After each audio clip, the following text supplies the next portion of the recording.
Good evening. Good evening. Good evening. Good evening. Good evening. Good evening. Good evening. Kwani ukiwi- Good evening.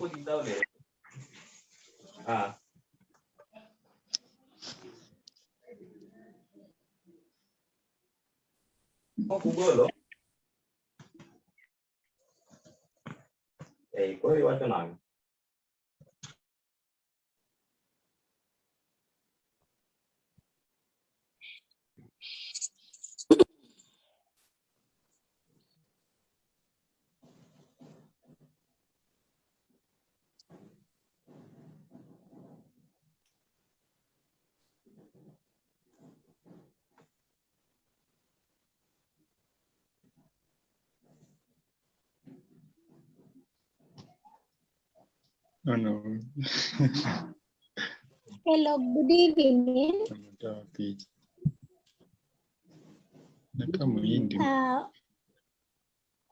I am Katile Mutuku. I'll be your co-moderator of our session today. As you know, today is our session 4 of our training. And our speaker will be tackling on family planning and pregnancy spacing. So for those who are watching us live on Facebook, you can tell your friends to continue to sit in. I'm glad that you have joined. I'm waiting for members. I'm admitting members. Kindly, Joshua, you can help me in admitting the other members. So today is our session 4 on building a healthy mother and child training, brought by you by BBYI, and we'll be having our speaker who is Subdermal Brick, who is an obstetrician and gynecologist who is based in Mombasa, and she's also the co-founder of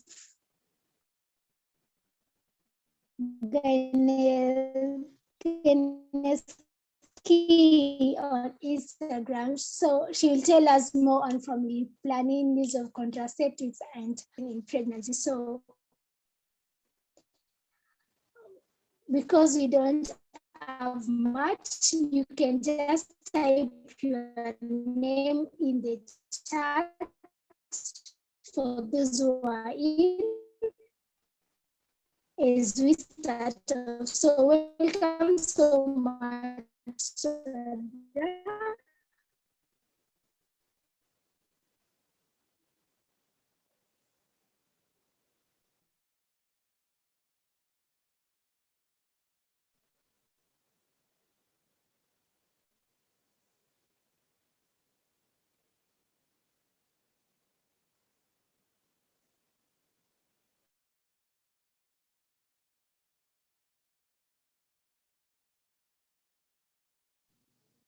Hello, everyone. Am I audible? Yes, you are. No, you're not audible. Okay. Am I audible or not? You're not audible. At all, because I've unmuted myself. And now, am I audible? Yes, you are audible.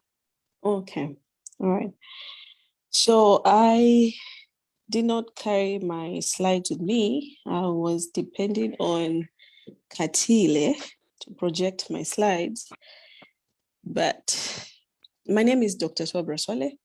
I am an obstetrician gynecologist. I'm based in Mombasa. I'm also co-founder of an organization called Gynageeks Kenya. We're found on Instagram, and we basically teach everything obstetrics and gynecology.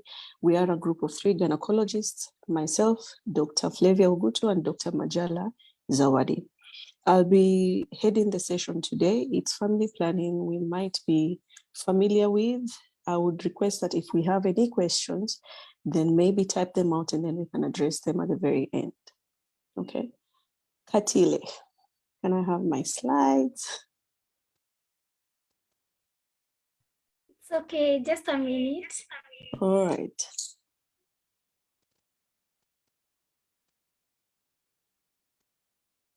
And so maybe as she sets them up, the topic today is family planning contraception. And before we get into the meat of the matter, what then is family planning? Family planning is the conscious process of determining the number of children, the gaps between the said number of children in a woman's reproductive lifetime. So we don't have children because they fell upon us. It's supposed to be a choice. It's supposed to be a decision that this man and woman sat down, decided, well, eventually we'd like to have a total of, and in between these children, we'd like to have this period of time. But we know, kwa ground vitu ni different, on the ground things are different. Most of us actually are what we call oops babies, unplanned for, but accepted. So usually that's a word we're usually not planned for, but well, since we happened, we are accepted.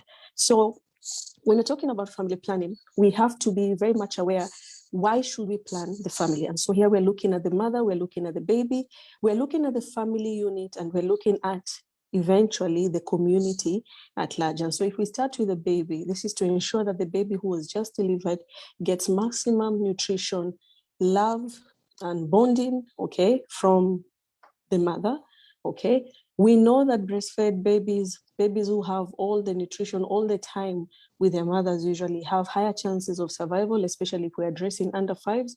We also know that in the statistics, we putting it as candidly as possible, you'd rather lose the father than lose the mother because she holds the fiber of a community together, okay? We know that there are studies that have shown that babies who lose their mothers eventually end up maybe not surviving as much as babies who were raised by their biological mothers. So that's number one. Number two, in terms of a mother, this is to allow her recovery from, you know, the stress of pregnancy, the stress of delivery. She shared out her nutrients, okay? This is to also allow economic restructuring. This is also to allow career restructuring. This is to allow community restructuring, okay? In that this baby should not just take precedence every time. There has to be a regrouping of sorts, one baby, in between the babies. If we're talking about community-wise, this is also to allow the community to zero in on the family, offer their support without it looking like it is just one baby after another. There's only so much that you can give. So knowing why we need to plan our families, why then is it that we fail to plan or to use contraception, okay? Number one, why then would family planning methods fail on us? Number one is, I see someone is saying, oops, babies. We are almost all of us are oops, babies. So inconsistent use of the contraception methods, incorrect use of the contraception methods, gaps in the use of a method in that you're supposed to use said method like this, and then now there are gaps in between how you're using the methods. Discontinuation of methods, whether willingly or unwillingly, and failure rate of a method, because we also know that none of these methods offer 100% efficacy, okay? Fine, so now that we've talked about failure rate of a family planning, then I think we best refer to what is effectiveness of a family planning methods. And so effectiveness of a family planning method or a contraception method is the number of unintended pregnancies that can occur from said method as per 100 women per year, okay? So I think we're in slide 8. I think.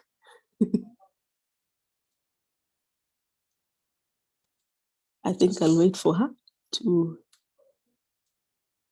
catch up. And then I'll be moving quickly. I won't read word for word from the slides because guess what? Dr. Swabra came with 96 slides. We're not in a class. We're just talking contraception, okay? I think we are in slide number 4, actually. Number four, sorry, my bad.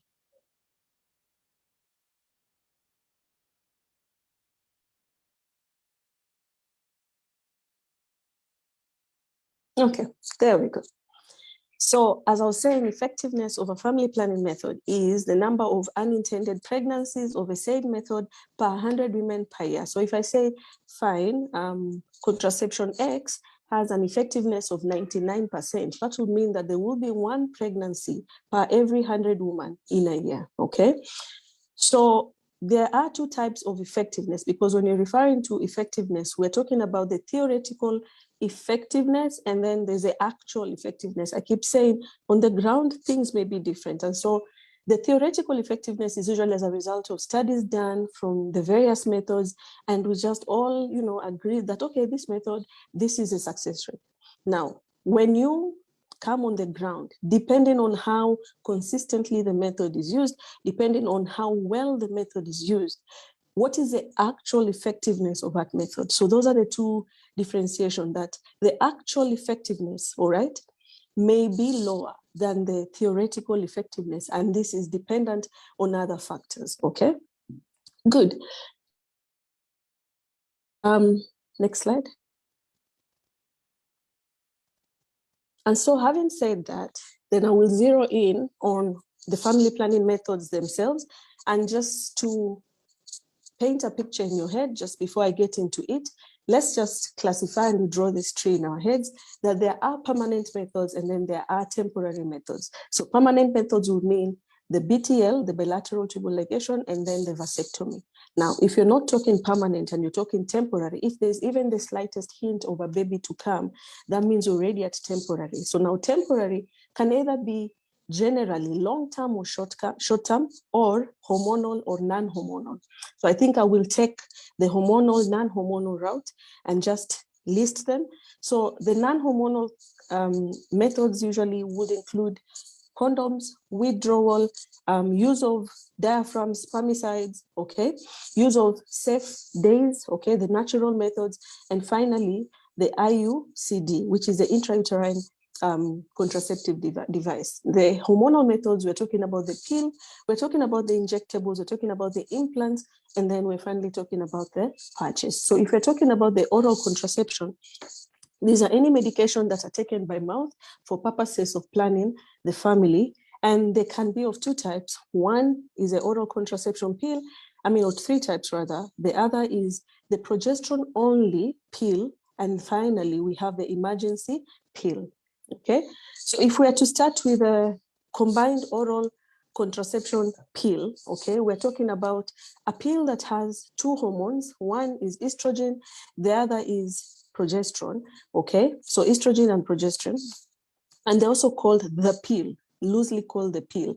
And these currently are being used by 100 million people in the world. I think they're the most common used family planning method, okay? Good. What is the effectiveness of these methods? And so these depend. So the effectiveness, we're talking about 92%. And so 8 out of every 100 women will definitely get pregnant while on this method. So if we're to consider that there are no mistakes made during the method, during the family planning pill, if you're not making any mistakes, like you're not missing your pills, you're not forgetting some days, it can even go as high as 99%. So it depends on correct use of the said method. So then how does it work? Okay, by 4 methods. Number 1, it inhibits effectiveness, and this is by negative feedback. Okay, so negative feedback inhibition, in that introducing the two hormones, the two female hormones, estrogen and progesterone, and so we block the loop, okay, and the release of estrogen and progesterone by the body naturally. Okay, so we stop ovulation. Number 2, alteration of the cellular structure of endometrium, in that the endometrium thins out, does not proliferate as it should, okay? We thicken the cervical mucus, and so cervical mucus here, we're talking about how fast can the sperm enter the cervical canal upon coitus, okay? And how accommodating is a female body to allow the said sperms. So if you're on this method, the mucus becomes a bit thick, and so most of the sperms are trapped at the cervical canal and so may not penetrate into the womb. Number 3, or rather number 4, there is a slowing down of a tubal motility, okay, in that the sperms may not move as fast to reach the egg, and the egg may also not reach as fast to reach the sperm. So there's a bit of slowing down of tubal motility. So other than the contraception benefits, what are the non-health benefits of COCs, loosely called combined oral contraception methods? So number one, it helps protect against the risk of pregnancy. Number two, cancer of the lining of the uterus is also prevented. This is endometrial cancer especially. Number three, reduces on the cancer of the ovary, okay? And finally, protects to a little amount infections, acquisition of infections like PID, which is pelvic inflammatory disease. It may also prevent ovarian cysts. It may prevent iron deficiency anemias. Why or how? This is because it sort of regulates the menstrual blood, okay, the monthly period, and puts it in such a level that the volume is normal, the duration is normal, and the heaviness is normal, okay? So the length of a cycle, the length of the actual bleed, and also the volume of the blood being bled out. And it may also reduce menstrual cramps, especially in women who have endometriosis and women who have adenomyosis, okay? Good. So what is the relationship between the combined or the COCs and cancer? So there are some good and some bad. So we'll start with the good. So the good is it may protect against certain cancers, ovarian endometrial cancers, and some other cancers like, say, breast cancer may be, the risk of acquisition of breast cancer may be slightly increased when you're using the COC. So maybe that's a bad thing about them. So it may protect against ovarian endometrial and then may also put you at a slightly elevated risk. Now, it's important to say that it does not cause the ability to get endometrial, to get breast cancer is already inherent in you. It's already genetic predetermined. This cancer just increases the risk a little bit because of the presence of estrogen in the tablets, okay? Good. So what are the contraindications? In which scenarios will you tell a woman, maybe you may not be eligible for this method, okay? So if a woman is not breastfeeding and is less than 3 weeks since giving birth, we know that during that process, the woman is going through diuresis. Diuresis is where the woman loses a lot of fluid, okay? All the physiological changes that had occurred during pregnancy are starting to reverse, and she is more prone to formation of clots. So you introducing an estrogen at that point just increases her risk, okay, of formation of clots. A woman who's not breastfeeding and is between 3 and 6 weeks postpartum, and a woman who is primarily breastfeeding between 6 weeks and 6 months since giving birth, a woman who's 35 years old, okay, or older, smokes, okay, more than 15 cigarettes per day, high blood pressure patients, okay, and a woman who has had a history of gallbladder diseases, a woman who has had a history of formation of clots, and then a woman who generally is 35 years and older and has a history of formation of migraines with or without aura, okay? Good. There's a woman who has had breast cancer more than 4 or 5 years ago and it has not returned. A woman who had had diabetes for more than 20 years, okay, with a history of atherosclerosis, and then multiple risk factors for arterial cardiovascular diseases as found in elderly people, okay? Someone who's smoking, has diabetes, high blood pressure, and then someone who's on medication, especially antipsychotics, for example, carbamazepine, okay, phenytoin, primidone, etc. Are we together or am I alone? We're together. We are together. I see someone here say that the lecturer is fast. I'll try and slow down. Slow down. Okay. It's a thing, sorry. I usually go fast, sorry. So if we're to go to the progesterone only pills, okay, which are called the mini pill. So these are pills, oral contraception pills that don't contain 2 hormones, but this time just contain 1 hormone, which is just progesterone alone, okay? How do they work? Let's first start with the effectiveness. The effectiveness here is dependent on the user, okay? especially if you're breastfeeding exclusively, it's around 99% and above, okay? If you're not breastfeeding, you're just using the pill and you're off exclusive breastfeeding, then the rate of effectiveness goes down. It's between 90 and 97%, okay? Good. So we have several formulations in the market, and in the Kenyan market, I think we have norethisterone, okay? That's the one that I know is quite common. There are others as well. And how then do they work? They work by inhibiting ovulation, just as the COCs. They thicken a lot cervical mucus. They thin endometrial lining. When I say thinning of endometrial lining, you see, when we're going through the menstrual cycle and we're going through the reproductive cycle, yeah, the dance between the hormones, in that after fertilization, then we expect the newly formed fetus, okay, or newly formed blastocyst to come forth and implant in the endometrium. So if the said endometrium is not thick enough, it's not plush, it's not fluffy, then probably you may have formed a pregnancy, but since it can't implant, we do not get pregnant for it. Implantation does not occur. So this is where it comes in heavily, in that it thins out the endometrium, just like estrogen will thicken out the endometrium. And then also it may work by slowing down tubal motility, okay? So then what are the advantages specific for the POPs, which is progesterone only pill? So number one, since you've removed the estrogen out of it, the estrogen side effects do not apply. And what are the estrogen side effects? There's no risk of estrogen-dependent complications like heart attack, formation of clots, formation of strokes, because all these are just mini clots forming in different parts of the body, okay? So number two, they are usually easier to understand. You take them without a break. Number three, they can be used even when you're breastfeeding. Number four, they can be stopped anytime without the help of a provider. They do not interfere with sex. And I like that they are woman controlled, okay? They can also be very effective during breastfeeding, as I said, okay? And there are lesser side effects like acne, weight gain, okay? As if you are to compare with the COCs, they may prevent some conditions, cancer conditions like benign breast disease, endometrial or ovarian cancer, and PID as well.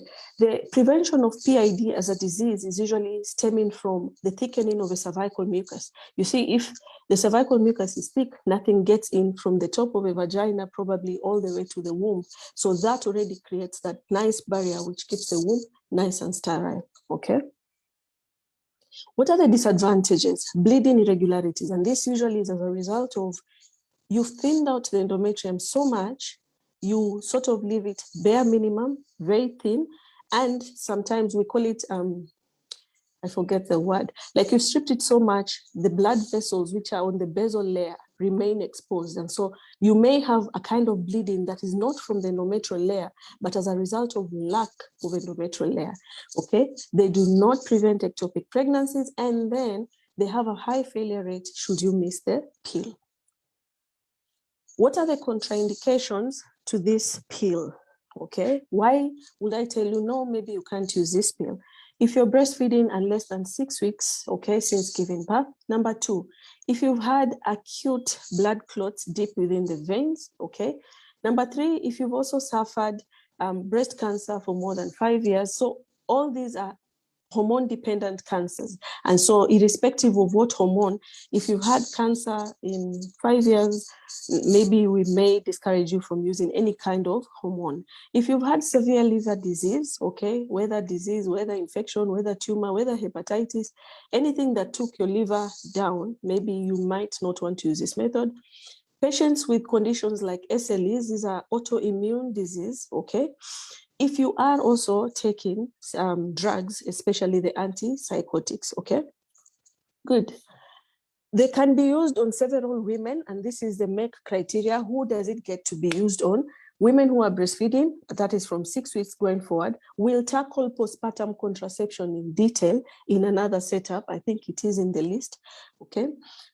Any age of woman, including adolescents, especially young girls who come in with irregular periods here and there, and you may want to control that bleeding, you may want to reach for the progesterone-only pills as opposed to the combined oral pills, okay?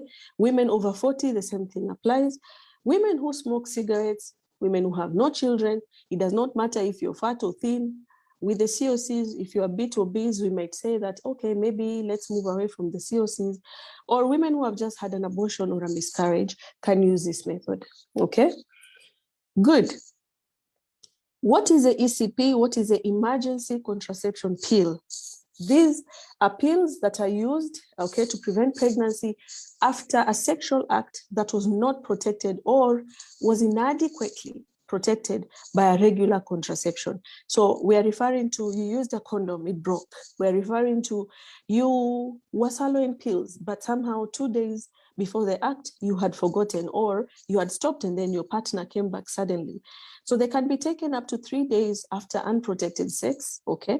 And the sooner they are taken, the better the efficacy. So they are loosely called the morning after pill because most of the time we assume the act takes place at night, and so in the morning you run for the pill. What are the options available? There are also 2 types, which is a progesterone-only pill, okay, or a high dose of a COCs, okay? Good. What is the effectiveness of such pills, the emergency contraception pill? So we usually say 99% effective. And so if 100 women were to have unprotected sex and then use this thing, which is a progesterone only 1% will become pregnant, one of them. And if you're to compare that with a combined oral contraception, if 100 women want to have unprotected sex, then 2 will become pregnant. So you can see that the progesterone-only pill still reigns supreme compared to the combined oral contraception. And then how does it work? It works by delaying or inhibiting ovulation, okay? Number 2, well, before I go to number 2, why are we delaying ovulation? How are we delaying ovulation? Again, we go back to tubal motility. We know that there has to be a level of tubal contractions and spasms that will push forth the egg to come meet the sperm or push forth the sperm to go meet the egg. So if I impair that, then by all means, we will not have fertilization taking place. Endometrial changes as well, so that we cannot have implantation, and then thickening of the cervical mucus. And so what are the advantages of these pills or the emergency contraception pills? They are safe for most women. They can be bought in advance, okay? You can plan for whatever weekend getaway you have, and you have your emergency pills already bought, and you take them immediately, the act is done, okay? And in the event of a failure, and this I have to insist on because sometimes we use the emergency contraception pill and then still end up pregnant. So in the event that you still end up pregnant, there should be no scare for effect on the baby from the emergency contraception pill. So there is no effect of teratogenicity or any other adverse outcomes.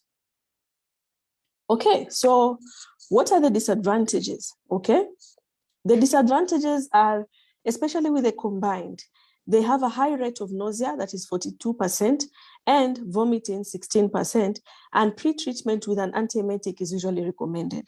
Not all women know about these pills, okay, or how to get them.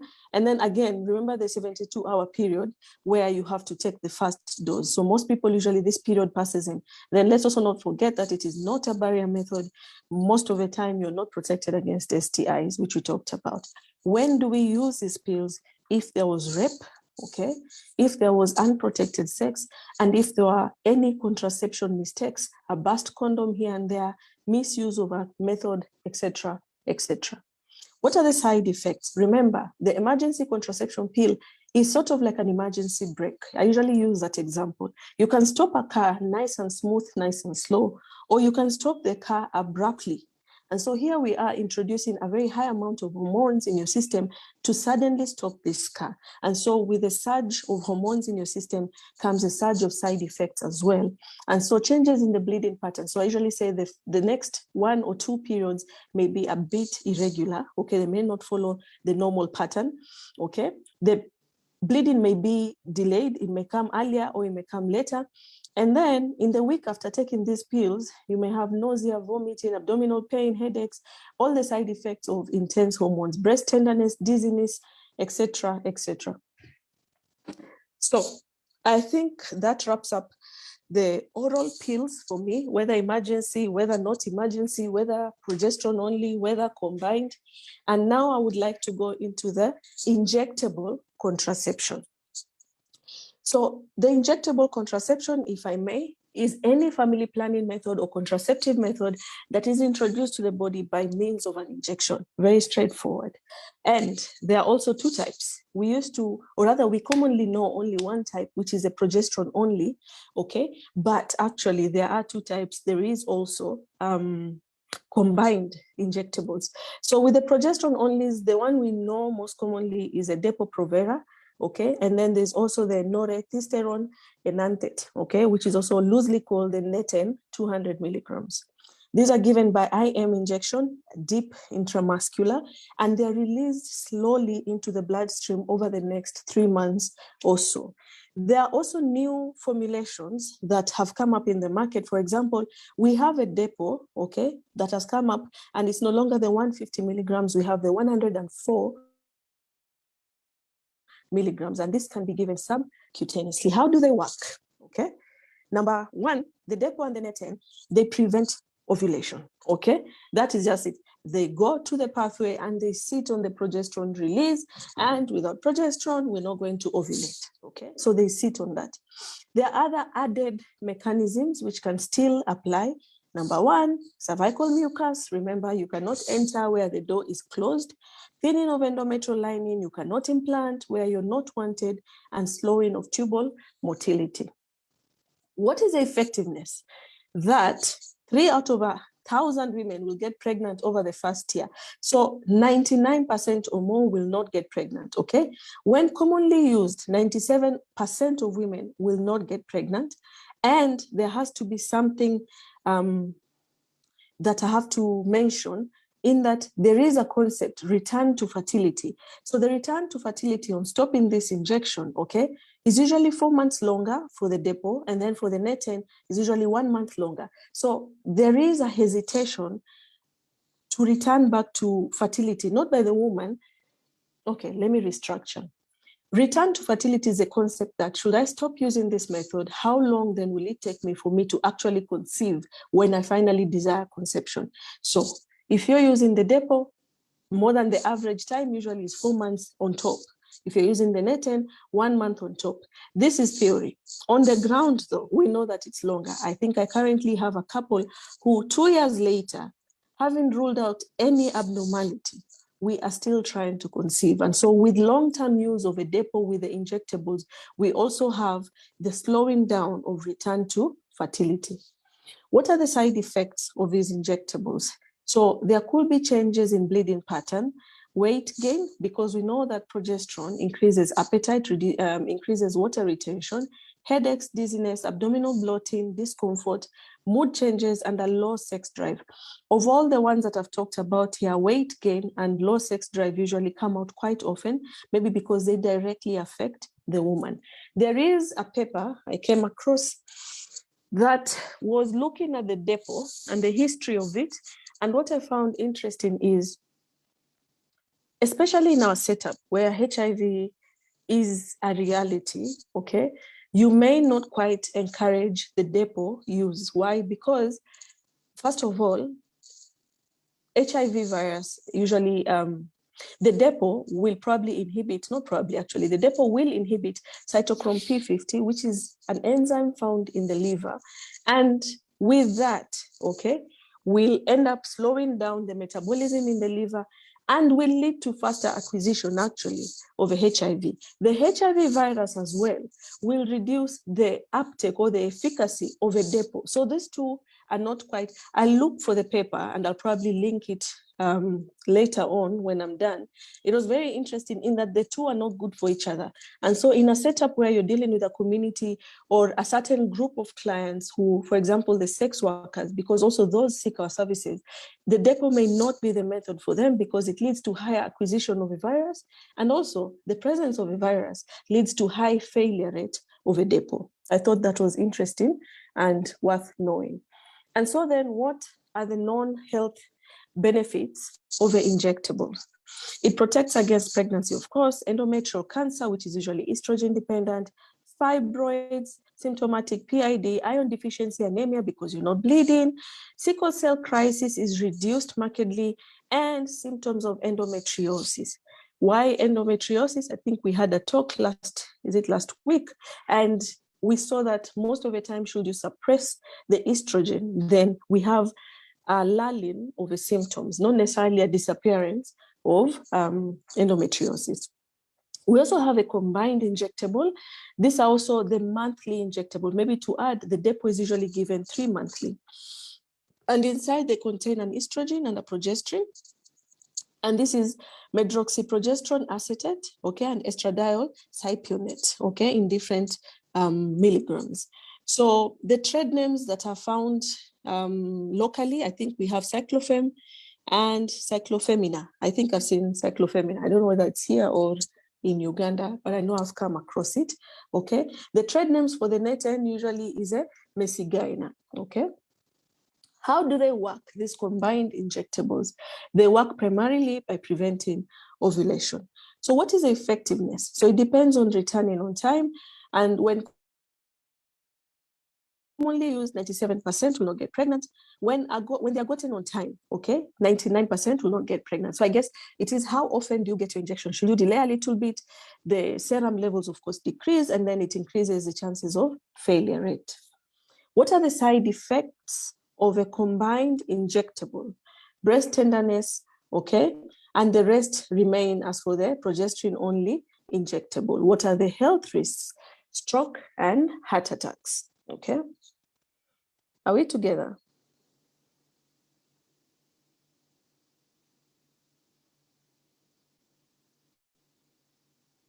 Hello, are we together, everyone? At least say yes, type it out. Okay, thank you, Newton. Thank you, Brenda. Sometimes it can feel like you're talking alone. And so if we're together on that, I think it's only safe that we move to the intrauterine devices or the intrauterine systems. These are my favorite. I don't know, every Ghana usually will have a bias, and there's that one thing that, fine, you let the patients choose for themselves, but you sort of nudge towards the method. And so the intrauterine device, these are small devices that are, and they are supposed to prevent pregnancy. And so we have, before I even get to the slides, there are generally, I'll say 2 types. Why 2 types? There are the non-hormonal and the hormonal. I usually just like to casually run through them without the slides, I think. So if we're talking about the non-hormonal, so we have our locally available copper T, okay? And it's other variations. There are many types, but basically copper T or the intrauterine device or the copper IUD is probably a flexible plastic thingy, okay? I see my assistant is trying so hard to go after me and write non-hormonal. Okay, so the intrauterine device is usually a plasticky thing that is wrapped around with a copper wire, has no hormone in it, and it sits pretty in the uterus for either 3 years, for either 5 years, or for 10 to 12 years. There is another sister, we call it the Mirena. I keep calling the Mirena the bougie sister of a copper T or of the Lydia or of a IUD, the copper IUD. The only difference between these 2 things are the Mirena has a small amount of hormone, usually levonorgestrone. And so we call it the intrauterine system, IUS, small hyphen, levonorgestrone system. So talking about the IUD, which is now the copper side, it's a small flexible plastic frame with copper sleeves and then a wire around it, simple. It has a string attached to it. This string usually is left floating at the topmost part of a vagina. The reason we leave it out hanging past the cervix is to allow for free removal later on, okay? And so it provides long-term protection. If you remember, I've talked about 3 years, 5 years, or 10 years to 12 years. And it is immediately reversible, meaning the minute you take it out, then you are back to fertility. So there is a diagram there, which, as you can see, is a woman's womb. And you can see the differences, stark differences between the copper IUD and the levonorgestrel IUD, okay? Good. How then do they work? To be honest, the precise mode of action is not known, but they prevent the sperms from fertilizing the ova. It is written that the copper ions released from the IUD, it's like slow down sperm movement, okay? And like reduce their capacity to fertilize. They also probably cause an inflammatory process around the endometrium, which leads to lysosomal activation, okay, which can be spermicidal, okay? Good. If fertilization occurs, the same inflammatory responses are not good for implantation of a blastocyst, okay? And so the environment becomes hostile. The progesterone-containing IUD, which is now the Mirena, may prevent sperm passing through the cervical mucus, thickening, okay? And they maintain a high progesterone level locally meaning in the endometrium, with low estrogen level, thus hindering implantation. How effective it is? I usually say 99% plus. So usually we are talking now not in hundreds, but in thousands, that the pregnancy rate can be as low as 6 to 8 women in 1,000. That essentially means we're talking about 99 point, okay? 99 point. So can be effective for 12 years, as I said, no delay in the return for fertility. Let us also note that it does not protect against STIs. What are the side effects, especially for the copper IUD? We know that the first 3 to 6 months, usually, the bleeding patterns change. They become heavier, they become irregular, they become more crampy. I say this because you have a foreign device in your body. Every period you have, for 3 to 6 periods, your body will essentially try to squeeze it out of you. Now, the copper ions are said to increase, okay, the menstrual flow just by local irritation of endometrial layer. Usually after 6 months, we expect a return to normal. And so what are the health benefits of these methods? Of course, we are protecting pregnancy. We are protecting against endometrial cancer, especially in the levonorgestrel Mirena, okay? And then reduces the risk of ectopic pregnancy. Perfect. What are the known health risks, especially for the copper IUD? May contribute to anemia because of a heavy bleeding. PID may also occur, especially during insertion, that during insertion, you did not screen the woman well, and in your insertion, you pushed forth or pushed upwards all the infections that the woman may probably have had, especially gonorrhea or chlamydia. But you have to mention that these are very rare risks. What are the complications of insertion? We have had women perforate, and the perforation here may be, complete or partial. So we have a IUD deeply embedded in the posterior wall, probably almost perforating to the pouch of Douglas, okay? Also, should you get pregnant on it? Because remember we said it's not 100%. So should you get pregnant on it? There's always a dilemma. Do I remove it? Do I leave it inside? Should you remove it, there's a risk of loss of a pregnancy. Should you leave it inside, you risk having a miscarriage or preterm birth, especially when the membranes rupture. So there's no right or wrong. There's no good or bad. It's just we deal with as you present, okay? What are the advantages? It's effective. They are all long-lasting. There are no other further costs. I usually say this is a cheaper method than all the other methods combined. It's a one-time cost, and for the next 10 to 12 years, it's sitting put, nothing is lost. And then there's nothing else you need to do. There's no seeking a second dose. You just simply go on with your life, okay? And so as I said, the complications, let us start with the immediate complications. There's a crampy pain that comes from directly from the insertion. Remember, it's a foreign object. The uterus will want to cramp it out. Sometimes because of a vagal stimulation, we can have a syncopal attack, meaning you faint. You can have a woman faint on you. I think I've had this case once. We're putting in a coil, and upon, attaching, like holding the cervix with the tenaculum, which is an instrument you use to stabilize the IUD, I mean the cervix, so that you put in the IUD, the woman just passed out on us, and it was very scary. So we had to call a code blue, code purple, and it was scary, okay? And then also, as I said, perforations, whether partial or complete. The remote complications, pain, menstrual irregularities, pelvic infections, and I have seen several, okay, being spontaneously expelled. When do we say enough is enough, okay? Remove his coil. If the expiry of the coil is due, okay?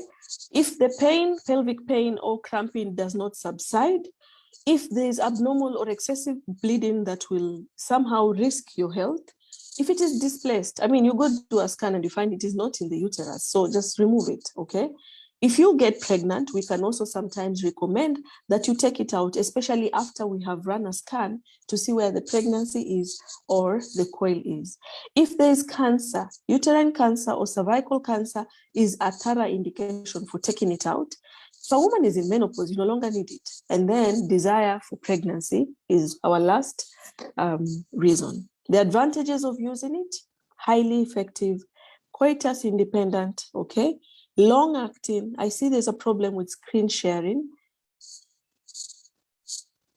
I'll wait a little bit.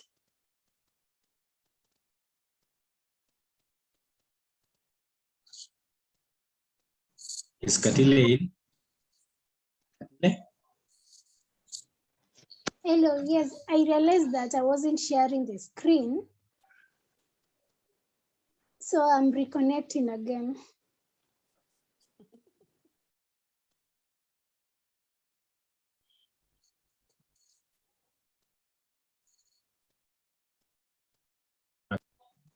I think, Doctor, you can just proceed. I continue. Thank you. Okay, sawa.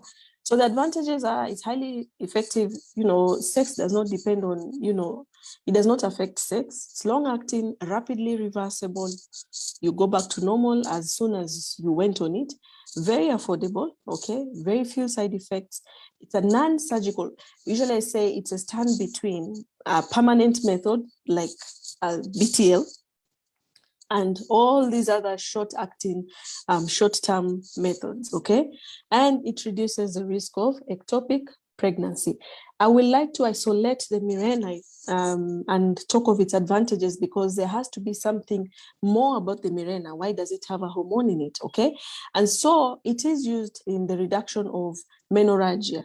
A woman has fibroids, does not want to take out the fibroids, she's bleeding heavily, please give her Mirena. Mirena will control the amount of blood. So it's acting as family planning, yes, but also as medication for the heavy bleeding, medication for dysmenorrhea, which is pain during periods. It's also used for treatment of endometrial hyperplasia because of a what? Levonorgestrel, the progesterone, okay? Now, I also have to add that this progesterone is locally acting. It's limited to the endometrium. And so you have the effect of a progesterone working in your system without the systemic effects of a progesterone, also with the added benefits of a family planning. I mean, it's a win-win. We all need a Mirena in our life. And then endometrial protection and treatment of endometriosis, okay, and then protection from PID because of a cervical mucus thickening. If I should just talk about it a little bit, it's T-shaped. I think we looked at it in the picture I had, the picture that will be projected, okay? Marketed as Mirena, suppresses growth of a lining of a uterus, okay? As I said, they are less than 6, what am I saying? There are less than 6 pregnancies in 1,000 from the Mirena, and it is only approved for 5 years of use. So unlike the coil or the copper T, which is approved for 3, 5, 10, or 12, the Mirena is only for 5 years, and there's quick return to fertility. I think that's enough about the Mirena. We can quickly go to the implants. The thing about all these family planning methods, there are very many in the market, and we kind of have to touch on most of them. Good. And so if you're talking about the implants, we also call them the subdermal implants. They're small flexible rods or capsules that are placed under the skin on the upper arm that sort of discharge a certain amount of hormone through a period. So it could be 3 years, it could be 5 years, and basically give you protection for the said duration of time. How do they work? They work by preventing ovulation. That's number one. Number two, they also work by thinning the endometrium and thickening of the cervical mucus. Okay, so we'll tackle the Jadel because it is what is common in the market.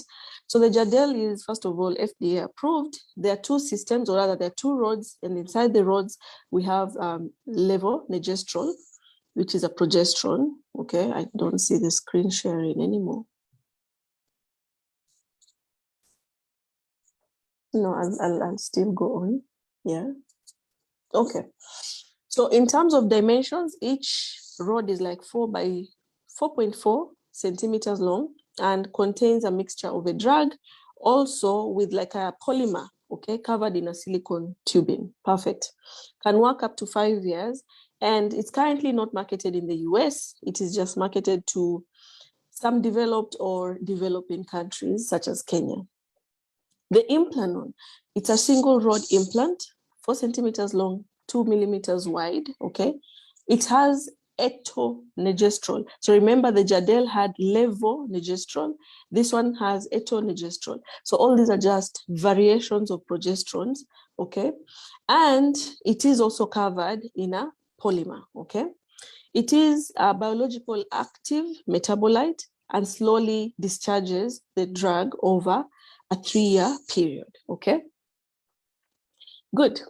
How does it release the drug?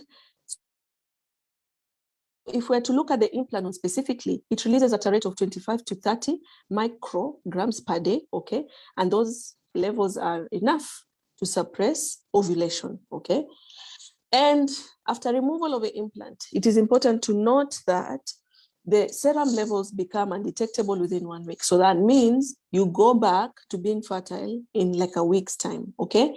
And if not palpable after insertion, okay? Because usually we just put it under the skin and you're supposed to palpate. Periodically you feel for it. So if you can't feel it, you can do an MRI, okay? Which will localize or point out the implant for you. We have to talk about the next planon because it is a second generation implant as marketed by Merck International. So for those who don't know, Merck is a company that has set roots deeply in in hormones, fertility, reproductive health, okay? And so it contains etonogestrel as well, but unlike Implanon, it contains barium sulfate. Okay, now barium sulfate is radiopaque, and so should you not feel it, should it disappear, you're not doing an MRI, you're doing a CT scan to locate the next planon. So is it in the market? Not really. It has not been, it's been rolled out, but it's not as common as Implanon. But there are plans from Merck that I see there are many people in the waiting room to solely distribute Nexplanon as opposed to Implanon, okay, in the future. So what is the implant's efficacy? We're talking about a pregnancy rate with Implanon of 0.05%. That is a very good rate. With the levonorgestrel as of Jadel, we're talking about 0.2%. And with the copper IUD, remember we're talking about the 0.6. So definitely the implants, okay, Implanon especially, is very good compared to all the rest, okay? And who can use it then? It's suitable for women who have not delivered, women who have delivered, nearly everyone actually, nulliparous, adolescents, breastfeeding mothers after 6 weeks of delivery. And then for use in women as well who have pelvic pain and endometriosis, because remember, there are variations of progesterone found in the implant, and all they'll do is just suppress the estrogen. Who can absolutely not use the implant? I think this also applies with the progesterone-only pills. This also applies with the progesterone injection. So patients who have had a liver disease, including cirrhosis, liver cancers, history of breast cancer, and diagnosed abnormal vaginal bleeding. If you have suffered a thromboembolic, you've suffered a stroke, okay? If you're taking medication antipsychotics, anti-seizure, okay? And then patients who are taking rifampicin for TB also cannot use the implant, especially the last point on rifampicin and TB. This is because of a suppression of the cytochrome P50, which is a hormone found in the liver. And so that will mean then the presence of the implant will suppress and counteract the efficacy of the drugs that are going to treat TB, okay? Good. And so if we were projecting, there was a nice diagram that was to show how to put it. They're just diagrams. And so with the insertion site, okay, this one, I think we kind of have to, but it's okay. So maybe later on when you're looking, yeah, I think this one has to be seen because theory now, this one doesn't work. So if you're looking on where to insert it, we're talking about, first of all, if a woman is right-handed, you're talking about the left-handed, so the non-dominant hand. And then we're talking about 8 to 10 centimeters be above, not below, above the medial epicondyle. So from your elbow joint, medial epicondyle, 8 to 10 centimeters, and there's like a nice groove between the biceps and the tricep muscle. That nice space in between them, that's where you put your implant, okay? And so there is a picture on positioning, how a woman lies down, okay? Of course, you clean the site, you infiltrate to the local anesthesia, and even the anesthesia, you're infiltrating just under the skin, you make a nick and you place your implant, elevate the skin. You have to see the diagrams, okay? Okay. So we cannot wrap up the implants without talking about the newer methods that are not yet in the market. So what is new in the implant world, the subdermal implants? So there are newer methods that are still in the works, that are still not yet rolled out, but you know, there are plans to roll them out. And so there's a Uniplant, which is a single rod implant system, and it has no megestrol acetate, okay? And it is effective for as long as 1 year. I think this is impressive because when we're talking implants, we're talking 3 years, we're talking 5 years, but 1 year, you know, 1 year gives you that, you know, advantage of, it is not so long inside of me, but it is also not so short as a 3-month, okay, method. And then it has, there are issues with menstrual irregularities, and that is why it has not been rolled out. So if you remember in the history of subdermal implants, there was a no plant at some point, and the reason no plant was phased out is because there were so many rods to be inserted on the woman. It was a lot of work putting them in and then taking them out. That's why it's been rolled out, and now we're left with the ones that have 1 or 2. So the no plant also used to give us a lot of what?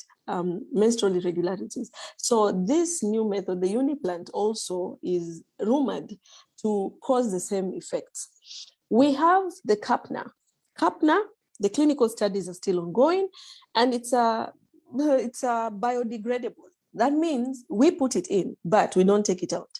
The body will take care of it, okay? It's degradable in the body and it is safe.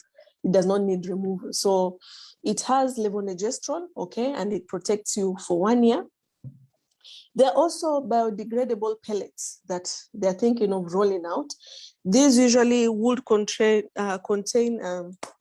norethindrone, and they are going to dissolve in 2 years. So that means they stay put for 2 years, they give you protection for 2 years, and then after that, the body degrades them and you don't have to remove them, okay?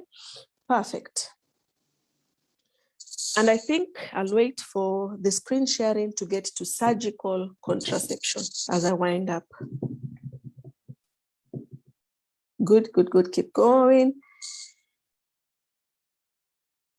There, so those are the pictures I was talking about. I think when you share the slides later, we can go through them. So let's just go straight to surgical contraception. Perfect. Good, okay. So with surgical contraception, we're talking basically about permanent methods surgically imparted on the woman or the man. And these are more long-term. These are actually permanent, actually. Let me not say long-term, permanent. Now, generally speaking, we have the bilateral tubal ligation and we have a vasectomy. If you're ever asked, what are the surgical methods? Bilateral tubal ligation and the vasectomy. So if we're talking about the BTL, BTL is where I get you 2 tubes and either I tie them or I cut them, and we do not have movement of the egg or the sperm meeting, okay?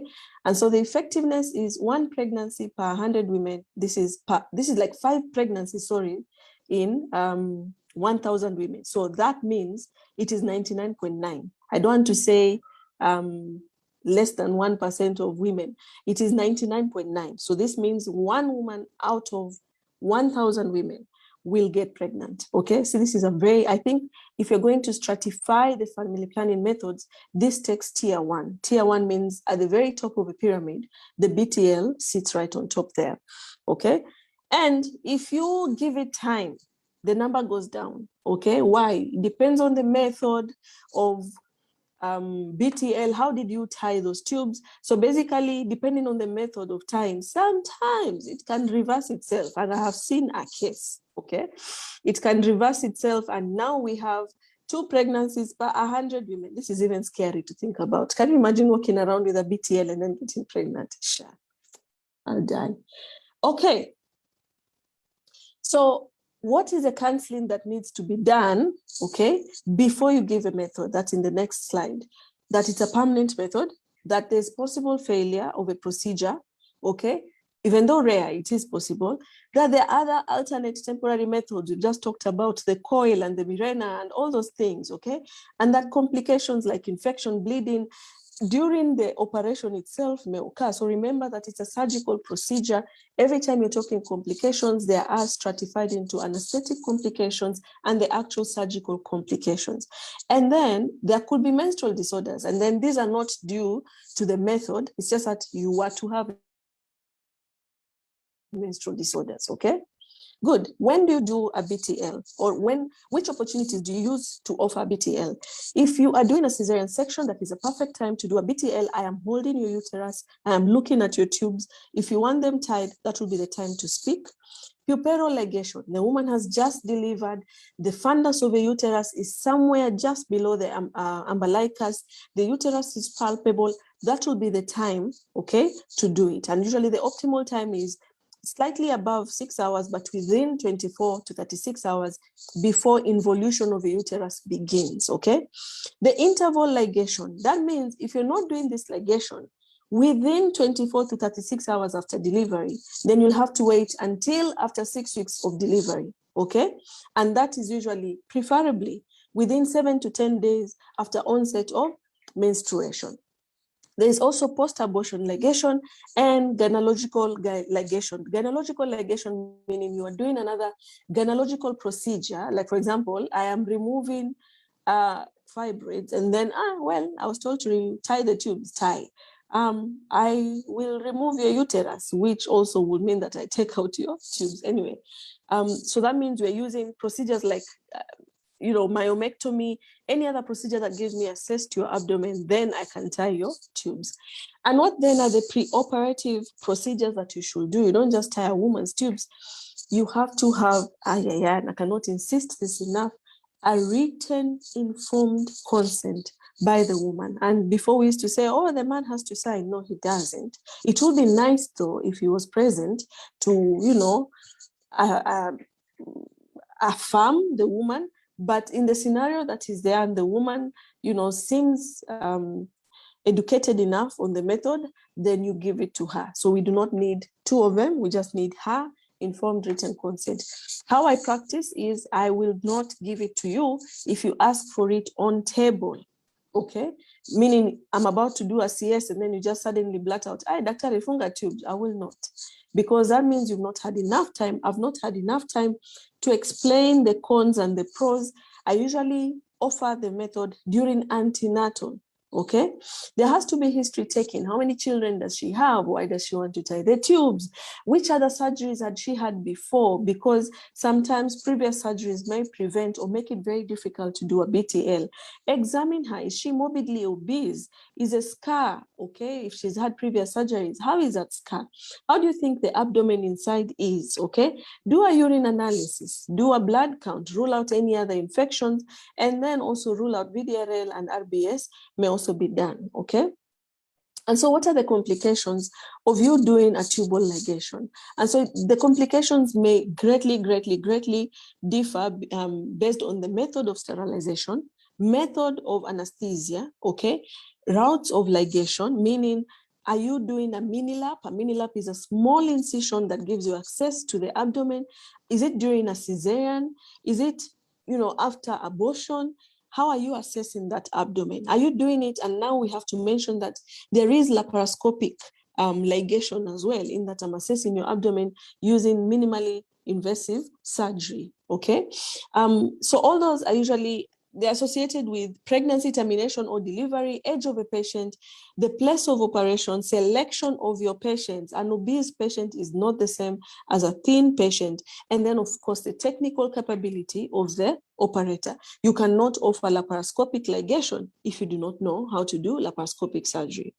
So we have found out that there are studies that have been done, 1982. I know this is a very old study, and it shows that following mini-lap, minor complications occurred in 14% of people and major in 1.8% of the people. So this just goes to highlight how the provider prowess is very important. What are the potential complications? As I said, anesthetic accidents, okay, and then now the surgical accidents, okay?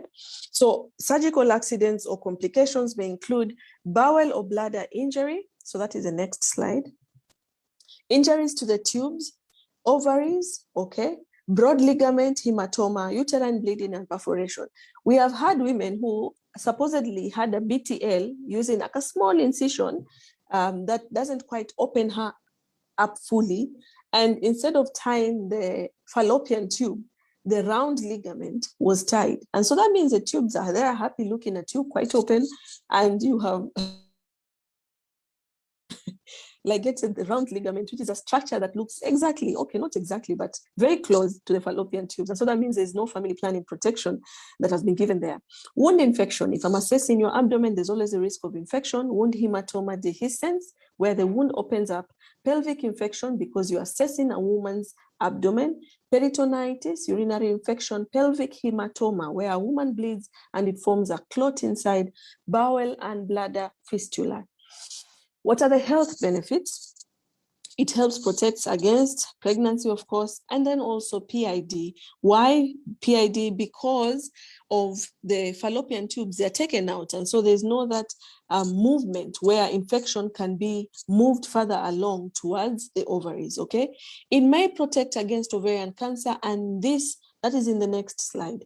This is an important thing to mention. Why? Because ovarian cancer, the origin of it is actually thought to be from the fallopian tubes. And so if we're thinking ovarian cancer does not actually come from the ovary, that it comes from the fallopian tubes, so then if I'm doing the BTL, see, I just remove a whole fallopian tube, what we call a salpingectomy, okay? So usually if you remove the tubes, fine, you reduce the incidences of cancer. And then the couple can actually enjoy a better sex life without constantly worrying about getting pregnant or vaginal dryness or no libido, etc., etc. Vasectomy, finally. And may all the men in the house say aye.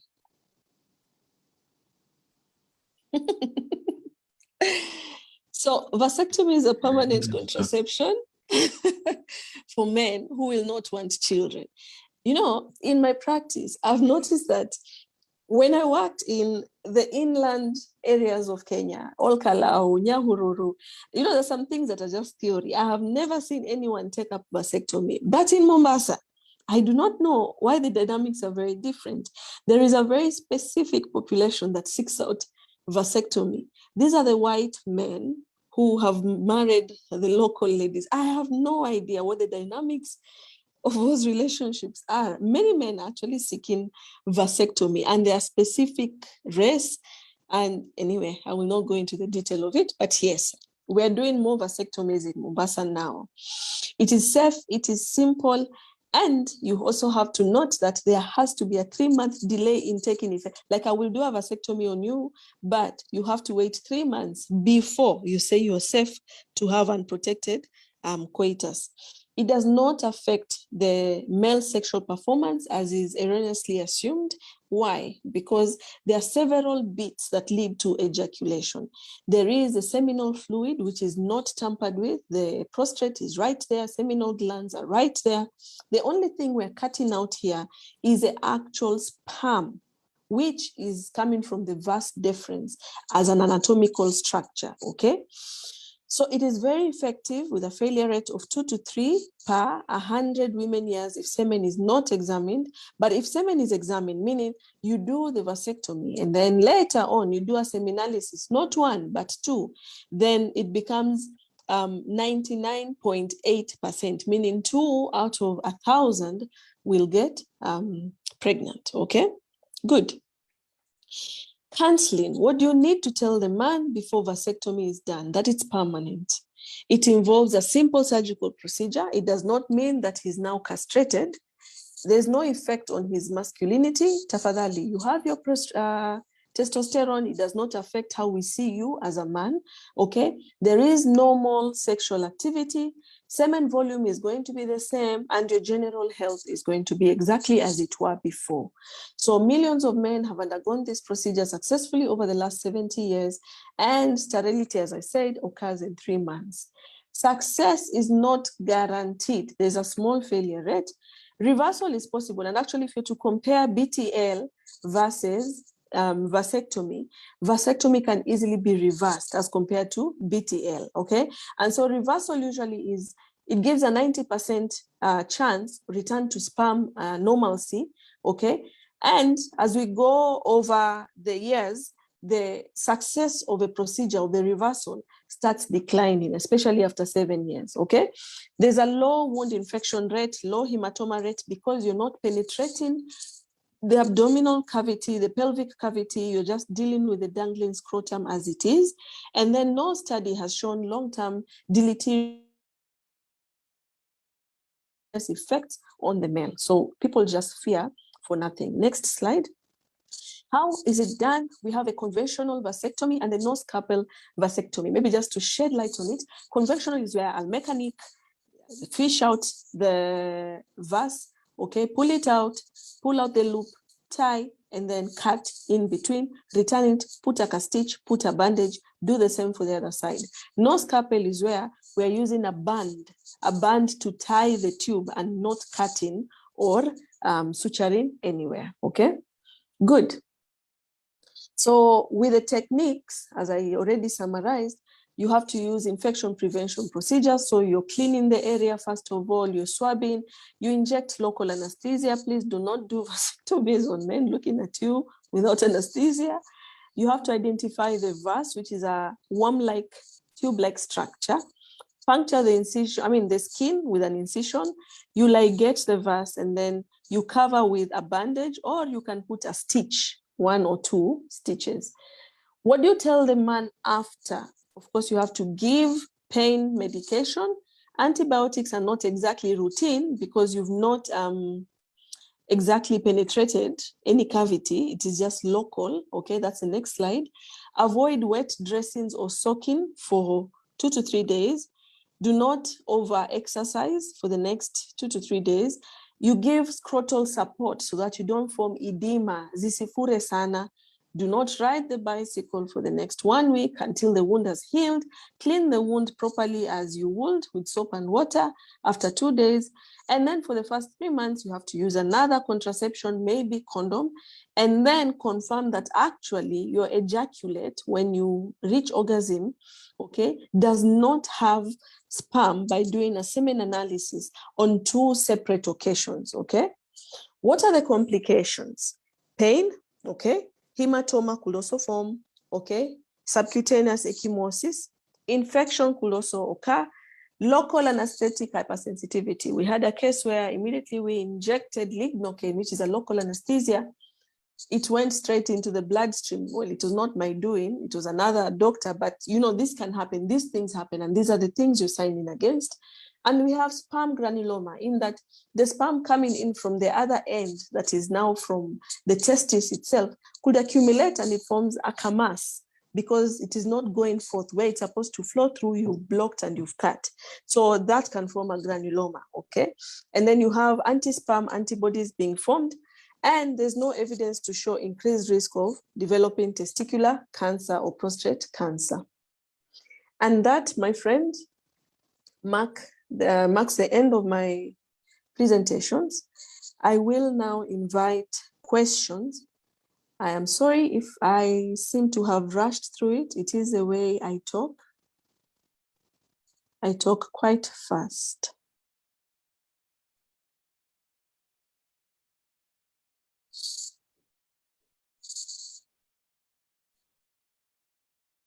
Hello.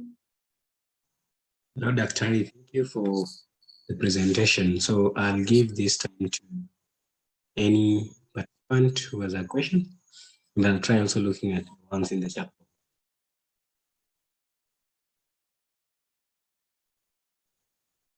So, Dr. Somebody asked in the chat box that would you elaborate on how to use female condom and male condom? Like elaborate, like show? Yeah, and I saw that coming out from this from the chat box. Okay, so I do not have tools to demonstrate, but let's start with the normal condoms. I don't know if I have condoms in my office. Just maybe stop the screen sharing so that now I can see. Just a minute.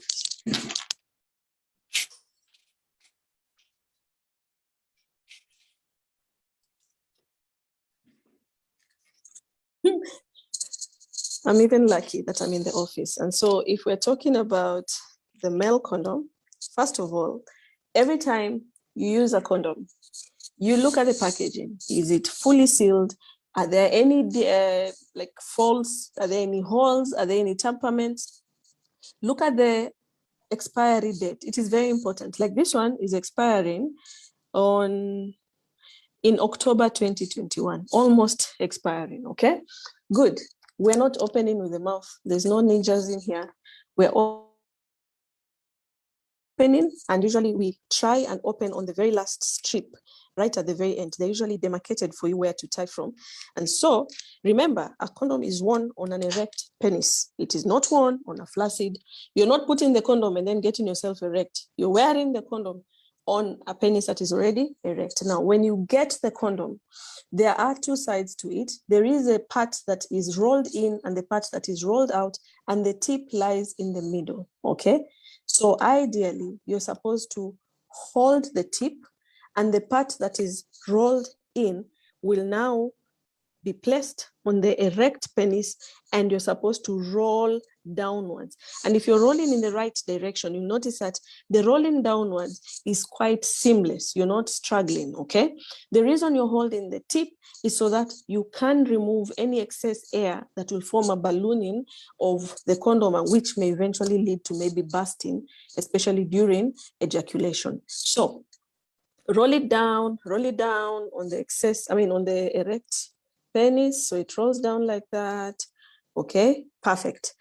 So then now you can penetrate the woman. You're not supposed to use double condoms, just use one condom. And the minute you feel it slipping away, you can re-wear it. Make sure your nails are not sharp, your hands are clean. And basically, when you're done, okay, the man has reached orgasm and yes, he's finished. What you can do is pull out, hold the base of the penis that is now flaccid, I'm assuming. And, okay, as you hold the tip, pull it out slowly as you hold there so that it does not spill out, okay? Perfect. Condom use is not complete until we're done with the disposal. And so after using with the sperm, now I'm assuming inside here, now go home smelling of condoms. Now you tie, okay, so that it does not spill out. and then you wrap it, and then you discard, not in the latrine, not in the toilet, you discard in Kamavile, a trash bin, okay? Because this is plastic, remember, it is not biodegradable.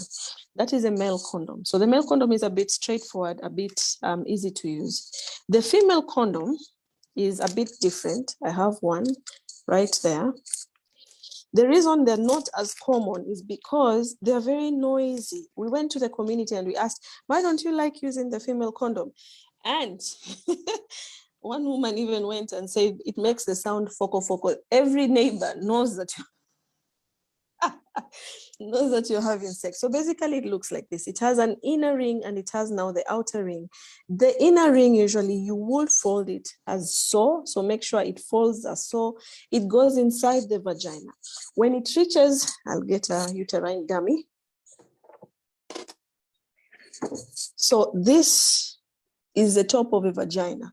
So this small ring is put, first of all, you lock it very tight and it goes.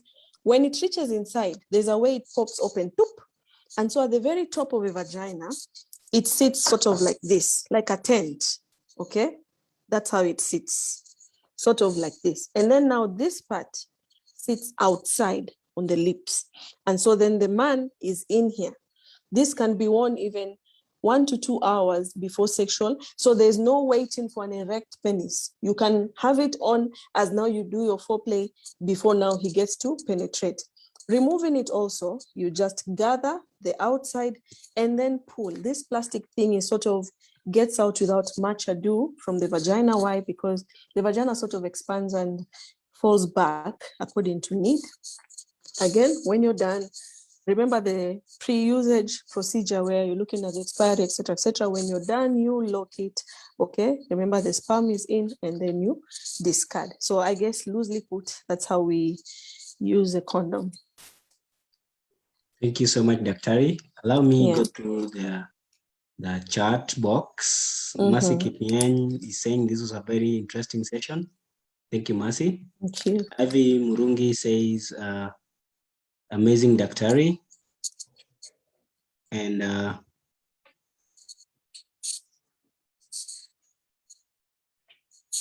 I'm looking at some of these messages over here. Yeah.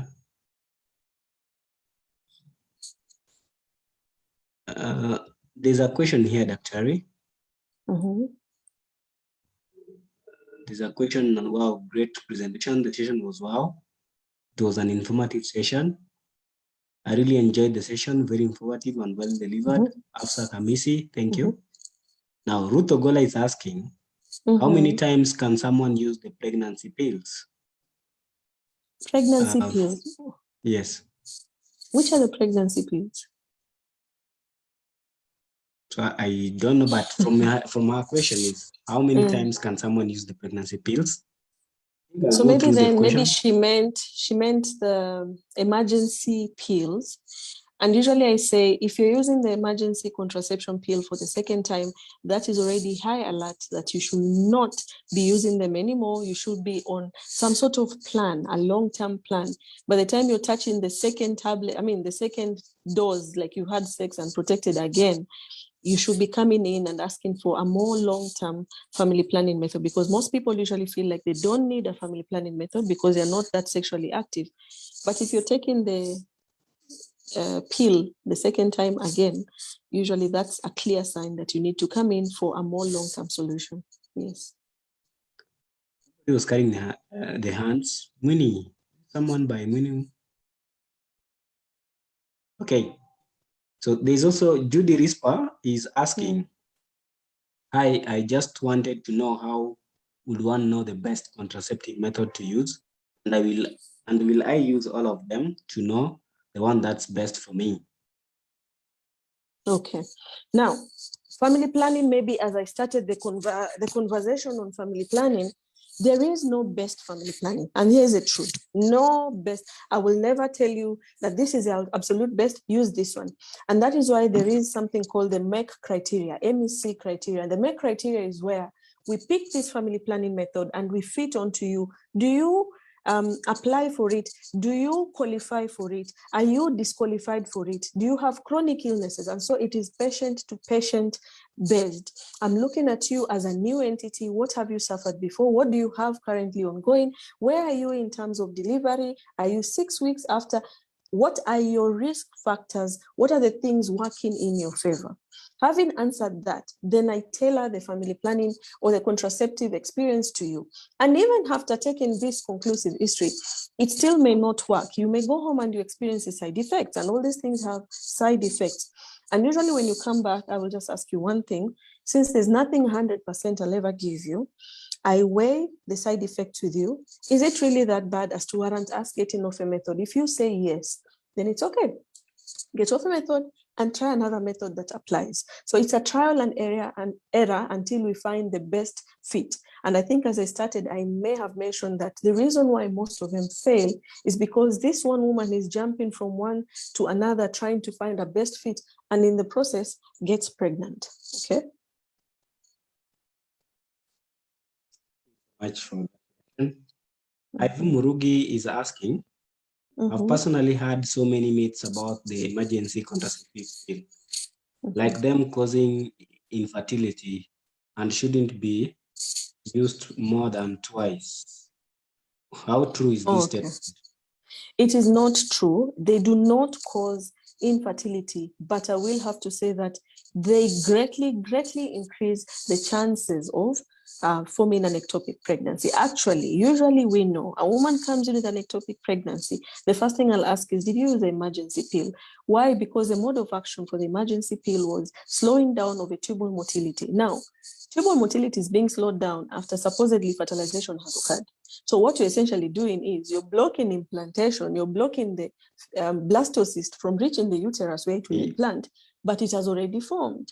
And so, Haina Budi, it has no option other than continue growing where it is stuck now. Thanks for the response, Harry. And feel free to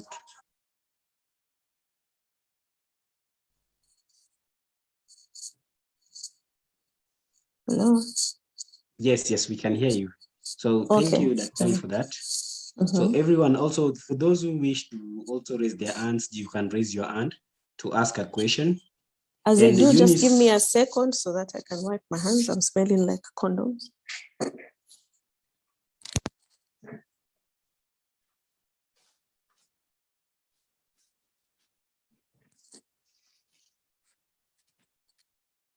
I'm back.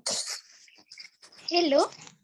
So Eunice Olonga is asking, how frequent should e-pills be used? In a month, in a year, etc.? Only twice, and you get on a method.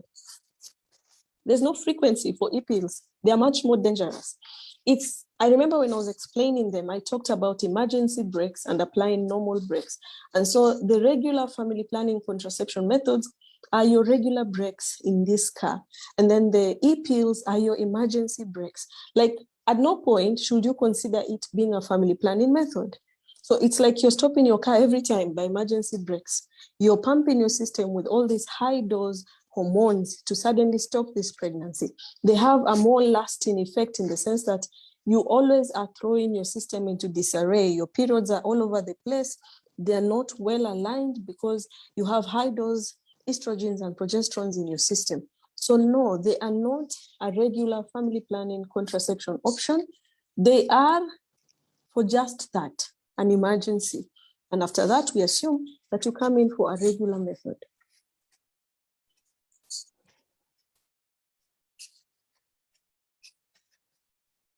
Hey, so I'm trying to get through this.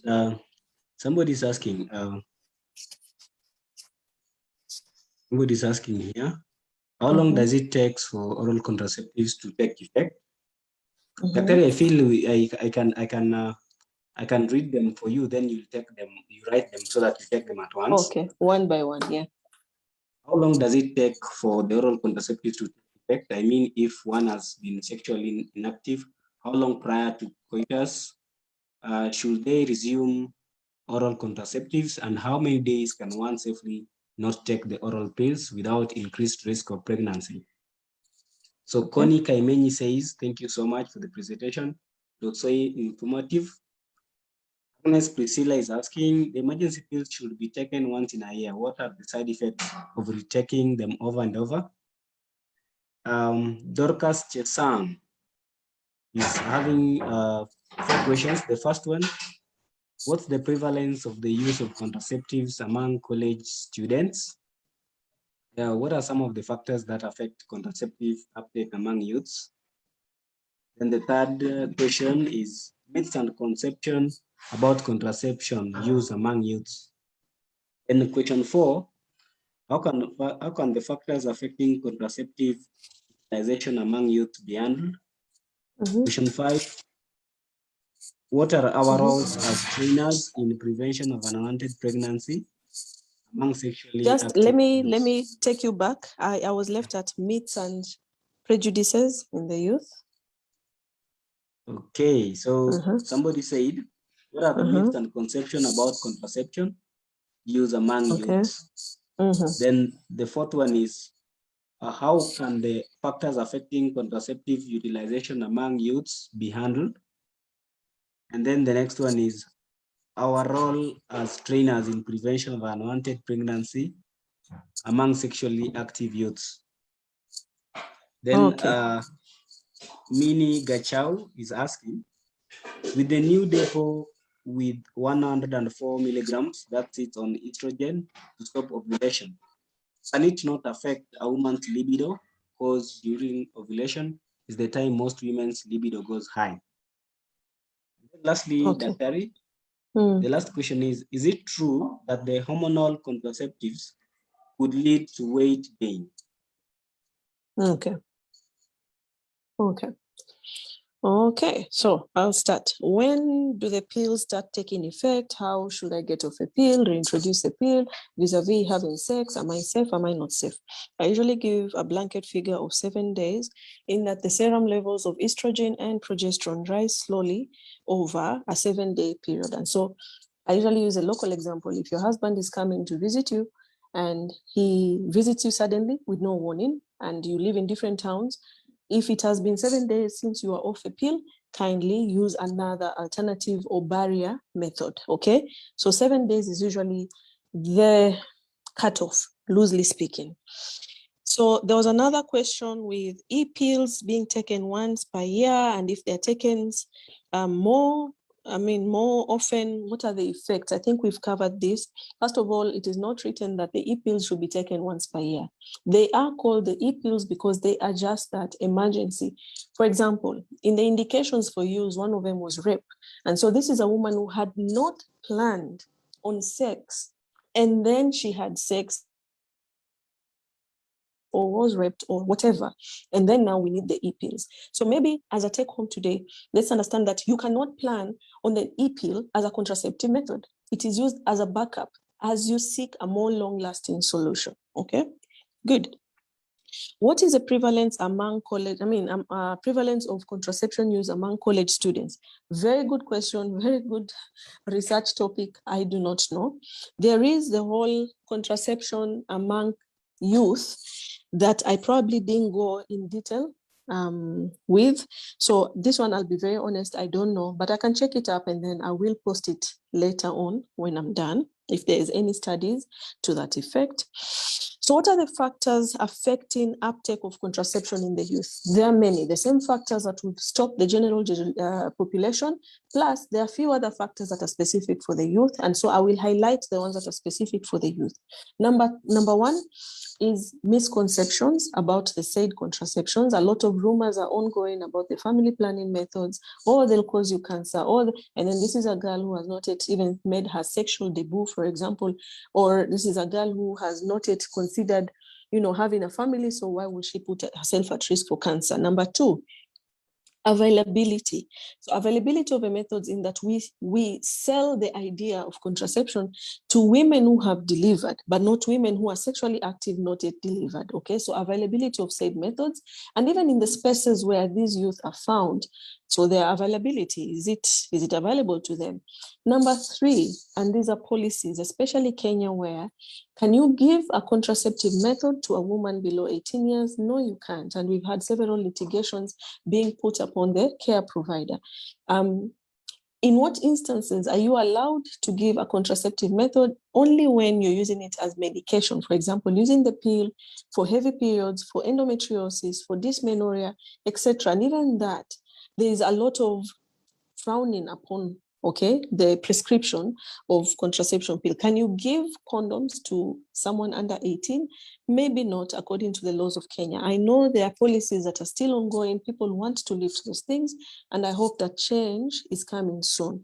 So policies and regulations, legally speaking. I don't even know I'm on number what, but I will just throw them in the basket, okay? Cultural misgivings, in that this young child is supposed to be a virgin. And so the expectation that this child is not even supposed to have partaken of sexual practices. So we're assuming that none of them are having sex, and so we're not giving them family planning, okay? And maybe finally, the presence of side effects of the methods, because again, I cannot even pinpoint a single method without side effect. And here is a young person picking up a method, and all of a sudden she has all these side effects, and then she's asking herself, what have I gotten myself into? So the side effects and the fact that they were not clearly laid out, explained. I know there could be other many factors. These are just but a few that we're just throwing off the top of our head. What are the myths and perceptions of family planning? I think of family planning among the youth. I think I've covered that in the previous statement, in that side effects, cancer, family planning is only meant for people who have children. Should you use family planning, you're going to be seen as a promiscuous person. There's so many things going around, okay? Good. I think I missed the question after that. I'll just put a star on it. What is our role as caregivers? I liked this question because I think that's where the onus of this presentation should lie. Your role is to, number one, identify and cluster your recipients, okay? And so I know as a gynecologist, there's a random teenager coming my way. There is a prostitute. There is the woman who has just delivered. There is a woman who's going sort of through a perimenopause, not yet quite in menopause, and etc., etc. And then there are special groups. For example, there are women who may not necessarily make their way to me, but may be brought to me. For example, the disabled. What is my role? Which method do I give? Do I even give a method if it is being imposed? I'll give a very clear example. I don't know why I'm just going in circles. A mentally retarded girl, can she take up contraception? Should we allow her to make choices for herself? And is she even making valid choices? So that's a conversation around. So I would say identification of your target market or target recipients. Number two, your second role is to avail all methods. There's no point that we sing of all these methods and then you can only give one or two. You're limiting choices to your clients. Number three, knowledge of said contraception, in the sense that you know the potential side effects, you explain them out clearly, you know the numbers, the failure rates, and you explain them clearly, because they'll come back and say, I got pregnant. What happened? You told me this will keep me from pregnancy. And so you're supposed to come out clearly. You know, we even go ahead in the consultation room and have forms which states that I have explained 1, 2, 3, 4, up to 10 clearly, and that you understand and that you're willing to take X method, sign against it, okay? Number four, expertise in executing of a family planning method. And then number five, education of a community, dispelling of myths, dispelling of perceptions, and reaffirming of the benefits of contraception, okay? Good. The new DEPO 104, will it stop ovulation? Absolutely. All these methods act by stopping ovulation, cervical mucus thickening, etc., etc. Will it reduce a libido? Yes. Of all the methods I've talked about today, I think the injectable, let me just put it as a blanket, the injectable is notorious for reduced libido, also vaginal dryness. So yes, it will. Will it lead to weight gain? Most of them, yes, do lead to weight gain, others weight loss, but most of the populations that come in, it's weight gain. And the weight gain usually is as a result of water retention and increased appetite, okay? So I guess those are the questions that I managed to pick. I know there's one that I have not quite grasped, and I know it started with contraception. It had to do with the youth, I know. Maybe I'll just look for it in the comments and then maybe answer it privately. Daktari, one last question. Jacqueline Oma says, kindly answer this. When using Implano, I think she meant implant, and no periods for over 5 months, what do you do for the periods to come back? You can't. You take it out. That's a thing. These hormonal methods, they can either suppress a period, bring about, I'll give you an example. The Jadel. Jadel can silence your periods, meaning you don't get periods. The same Jadel can give you 4 periods in a month. And so the hormone contraceptions, they are dependent on the person using. What is your BMI? What is your metabolism like? What is your menstrual cycle like, etc., etc.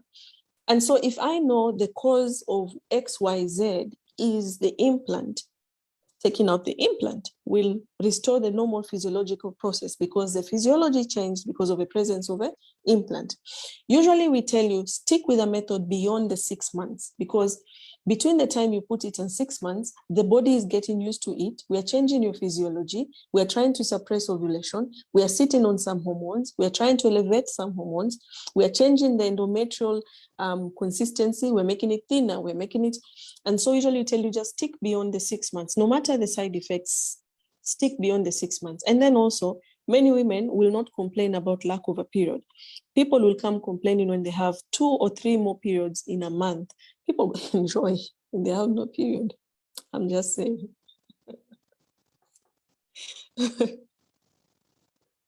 So you can't until you remove a method.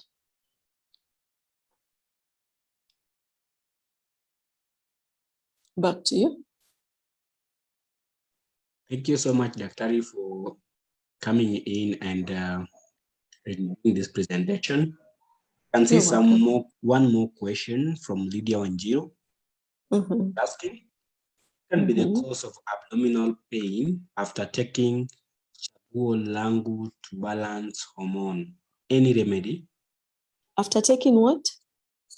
Chaguo langu. Okay. Chaguo langu. It's chaguo langu, okay? Balance hormone. This Any is remedy? a oral contraception. One of the side effects of the oral contraception is what? Nausea, vomiting, abdominal pain, because we have increased either peristalsis, we have increased gastric motility, we have increased, so many things are changing in the physiology. This is something you're ingesting. So of course, it is an expected side effect. What is the method other than painkillers? I mean, what is the remedy other than taking painkillers? If it is really that bad, we usually say get off a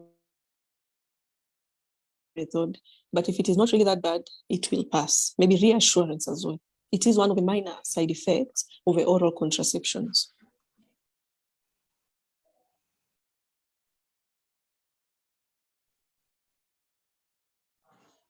Back to you, Joshua. Thank you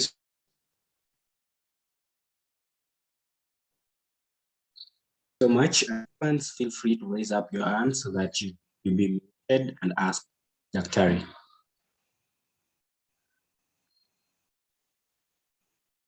Mine Gachao, you had a question and you raised.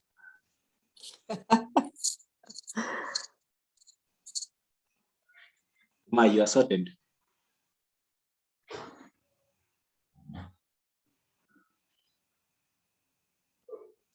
I will take the silence Yes. as Hello. yes.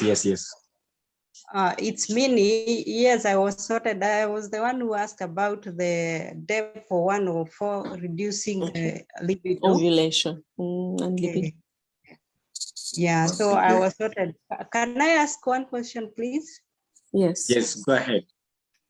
Okay, about now that depot, which now sits on the estrogen and then reduces libido. Is this really wise to give to a young family where the man and the lady are so sexually active? Will it not break that family? Because obviously now the woman will not be participating like the expectation of one. Is it really going to work there? I think I'll ask, if not the young woman, so is it really okay then to give it to elderly people? Because also elderly people have a semblance of a sex life. That was on a light note, a joke, okay? Not every person will have decreased libido while on the depot. Many will, but not everybody will. And it is one of the expected side effects. And usually there are ways to go around it. Go around it meaning if it's vaginal dryness, we give you some lubrication.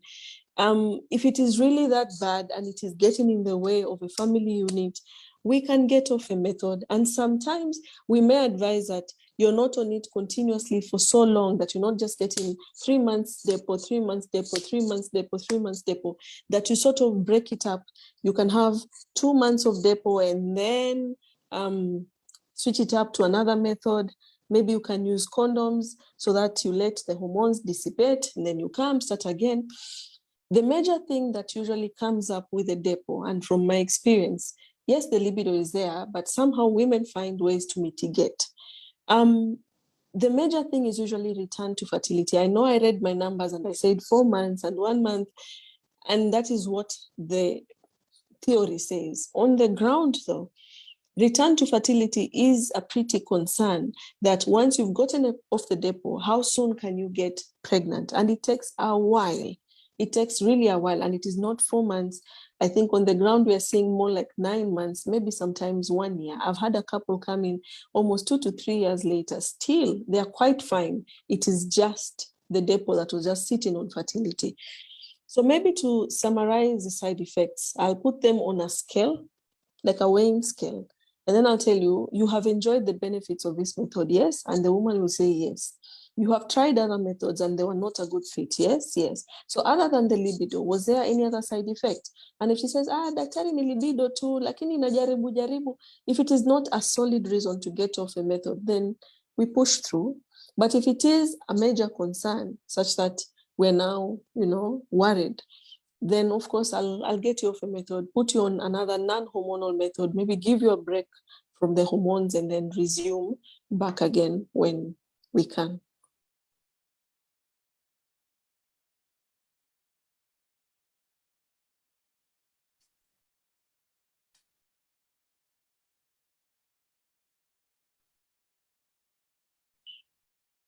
Hey, Joshua.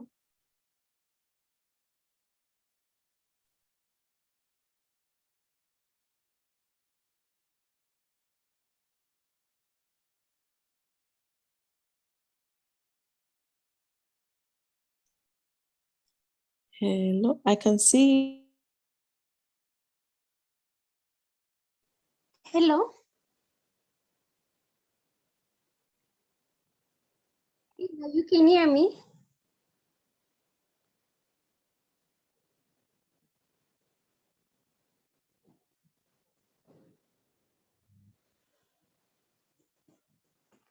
Hello, can you hear me?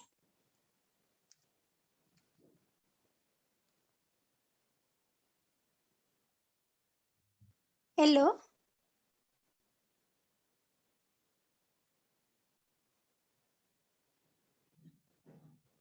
Okay, thank you. I can see Joshua is not in.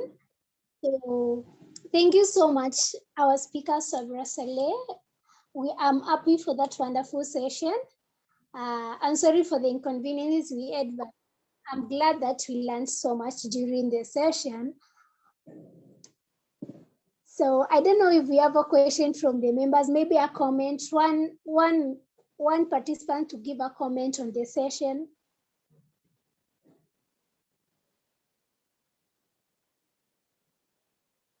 Yes, Stephanie?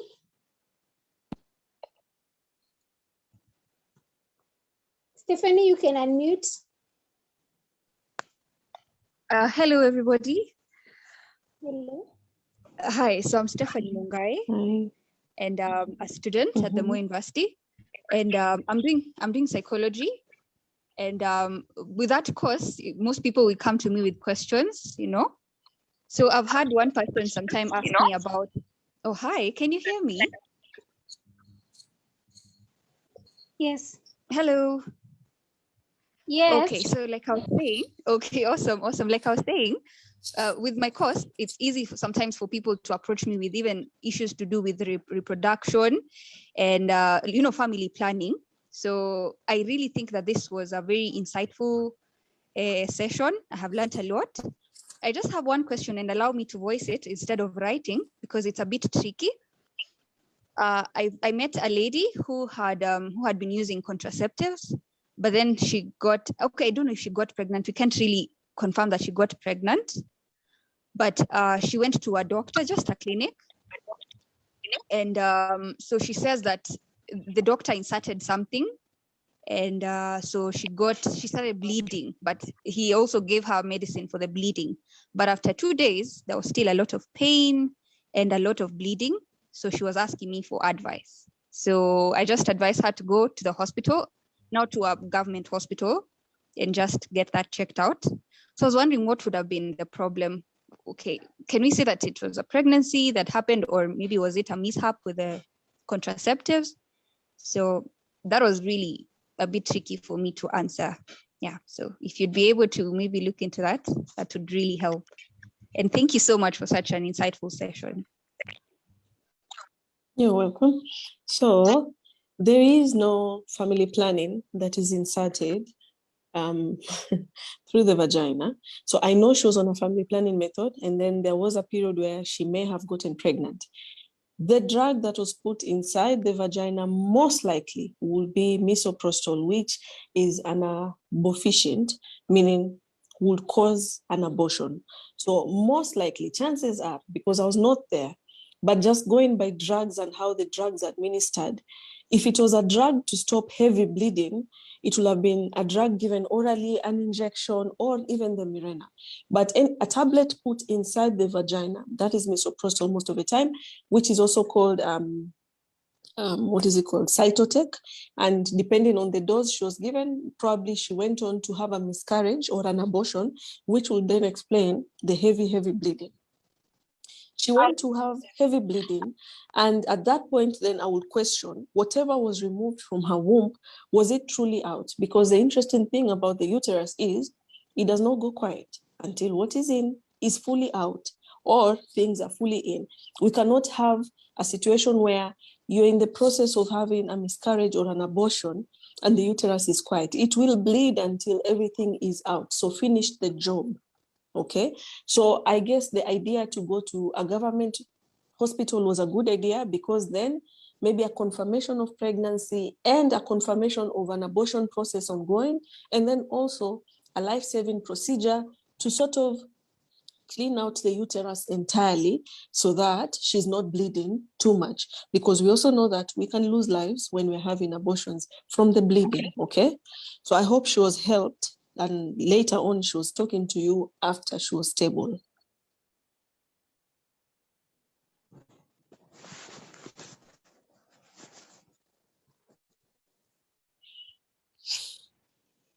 Okay, thank you so much, Sabra, and thank you so much, Stephanie, for that session. And I appreciate so much to hear from the group learning. Just because of time, we'll just allow one more person to speak, and then we'll end the session. So we have Margaret. I can see two people, Margaret and Virginia. Then after them, we'll close the session. So Margaret, you can unmute.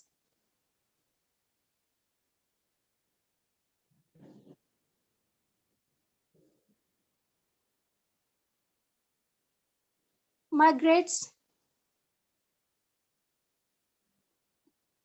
Virginia.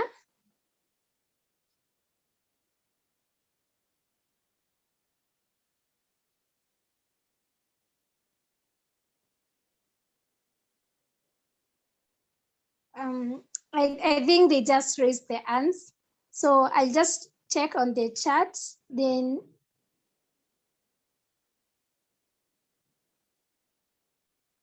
Virginia is unable to unmute.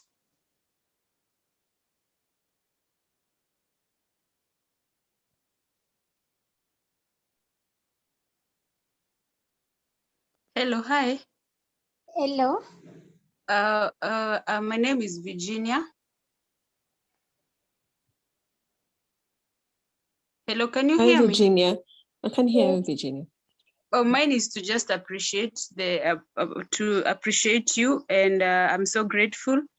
I think the session has been so insightful to me. I'm a young mom, and I was just wondering on which contraceptive to be on, but after the session now I know I know better. So thank you so much, and may God bless you. Thank you. Okay. Thank you so much, Virginia. I'm sure you have learned something today and maybe a lot today. And our speaker has just been extremely excellent on my side. I appreciate so much. I've learned. Yes, Margaret. Margaret is trying to raise. I don't know what will happen if I don't give her the opportunity to speak. Yes, Margaret.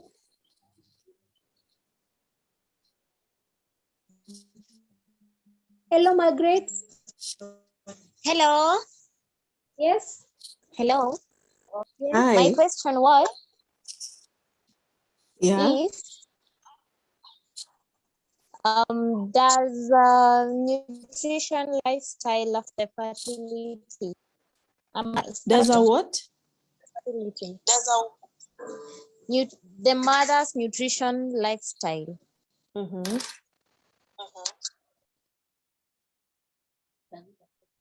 does it affect her fertility? It does. So fertility, there is a whole topic on fertility and weight and its effect on fertility.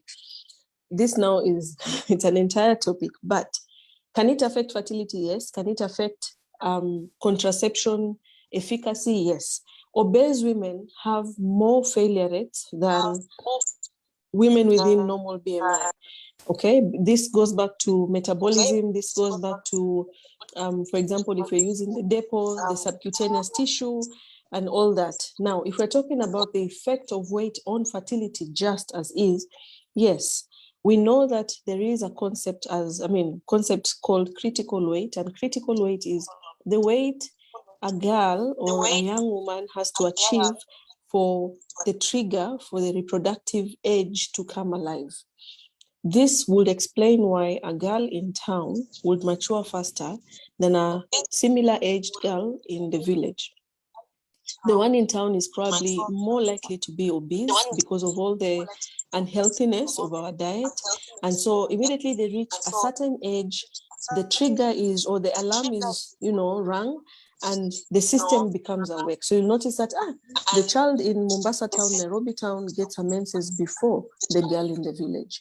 Now, the same would also explain why most of these long distance marathon runners, female, do not have periods to work with. And so without a period also, we're also not sure, are they ovulating, are they getting pregnant? Why? Because they have to keep a certain level of weight for them to be as agile as they are supposed to be. And so critical weight, usually we call it athlete's amenorrhea. Okay, so that also takes away from the woman her periods and her fertility, if I'm to put it loosely. In terms of weight, yes, obesity, as I've said, and also the thinner you are, the more likely that probably you would experience, loosely speaking, more side effects. Okay, so it's a balance. Metabolism and the weight is a thing, and yes, it can affect. Again, a woman who's obese, you may not want to give a lot of estrogens to, because already the obesity already puts her at risk for clot formation, okay, forming clots inside her blood. That is just her weight. And then now add again the added risk of an estrogen or a pill, and you're doubling that risk for her. So that's why I said we usually go back to the patient assessment. What are the personal risks that you carry that will take away from this method?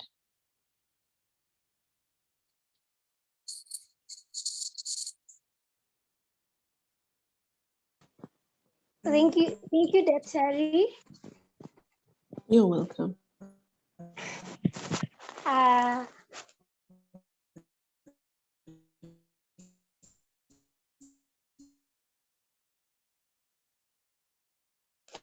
Maybe I see people don't want to leave the group, but just allow me to take the last question, and then we end this on RVs again using contraceptives.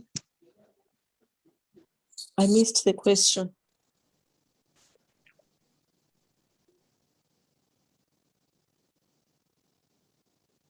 Katile, would you repeat the question?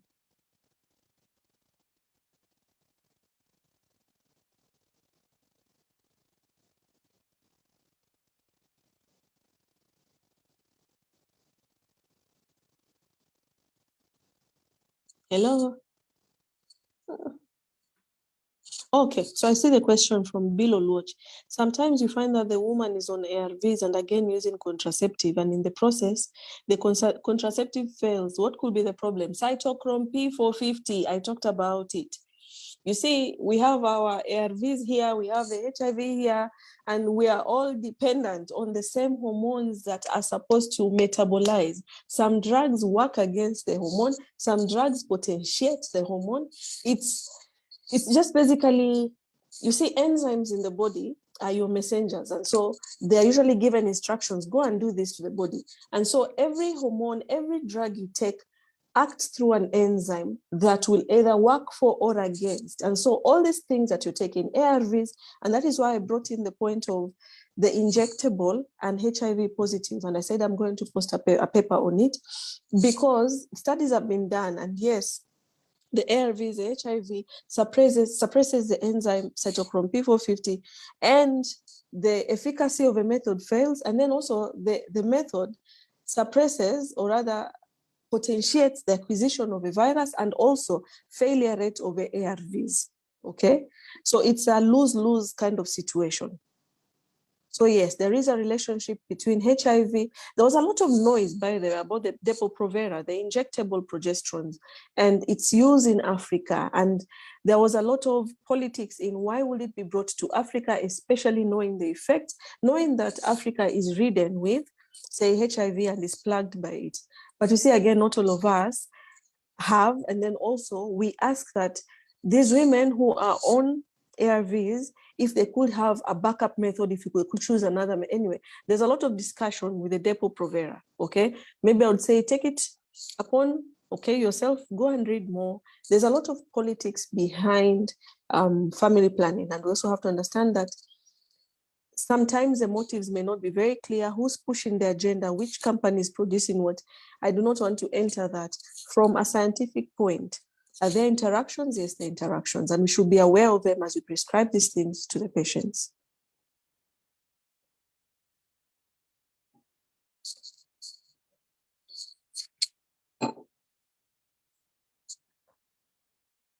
Okay, I feel like I'm alone.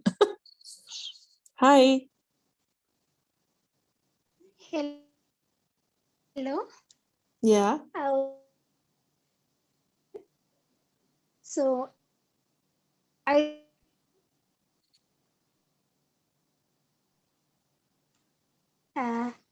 think that was well answered.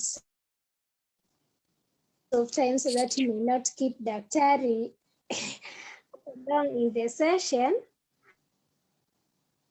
to know if you are following and if you thumbs up. If you are following and if you can use a thumbs up.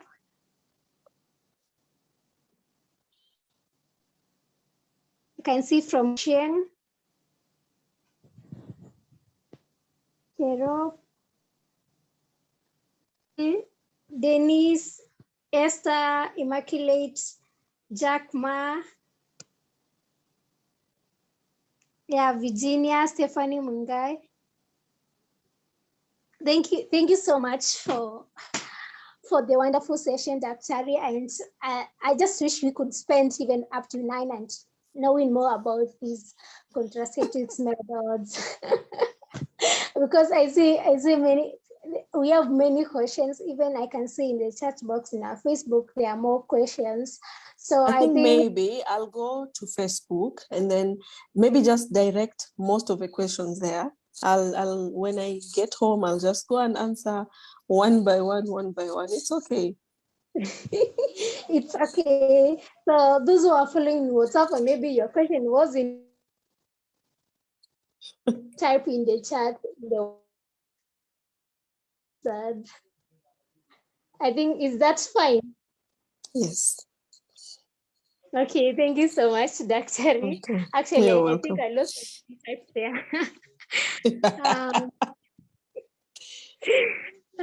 Thank you so much, our participants, for following, and very we like to learn more about these, and we like to go and create awareness on to youth about contraceptives, family planning, and different places and where we can get these services. And as you have heard, Dr. Lee has an Instagram channel, Instagram page where she creates awareness on contraceptives. So maybe you can be following up Dr. Lee, what is she saying, and I'm sure we will learn more and we continue interacting with Dr. Lee. For those who are asking notes, I've already sent the notes in the Google Classroom. You can check there. And I will also share the recordings for follow-up. And there are those who are asking for Dr. Lee's contacts. I'll share the email for Dr. Lee so that you can continue interacting with her. And I know we'll continue learning more. So I don't know how I can appreciate, but thank you so much, Dr. Lee. And continue, we just add that you may continue contributing to our sessions on more about family planning and fertility issue. So maybe we have Inshallah. yeah, thank you so much. So if we have nothing from the participants, maybe I can give you maybe some time to give your parting shot before you close the session. Thank you so much for having me, Katile. This is an awesome platform, not just for us, even the people watching and even the people giving the talk.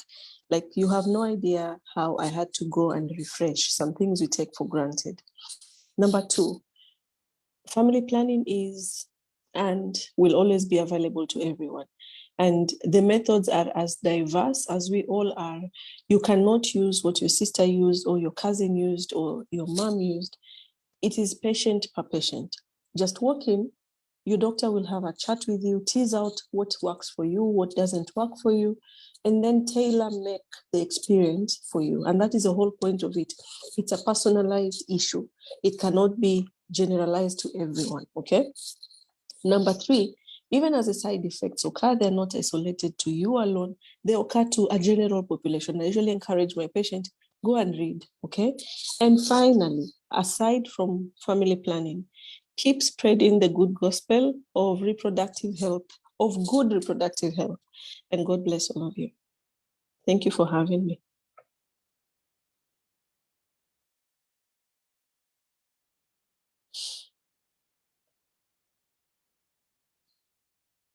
Katile.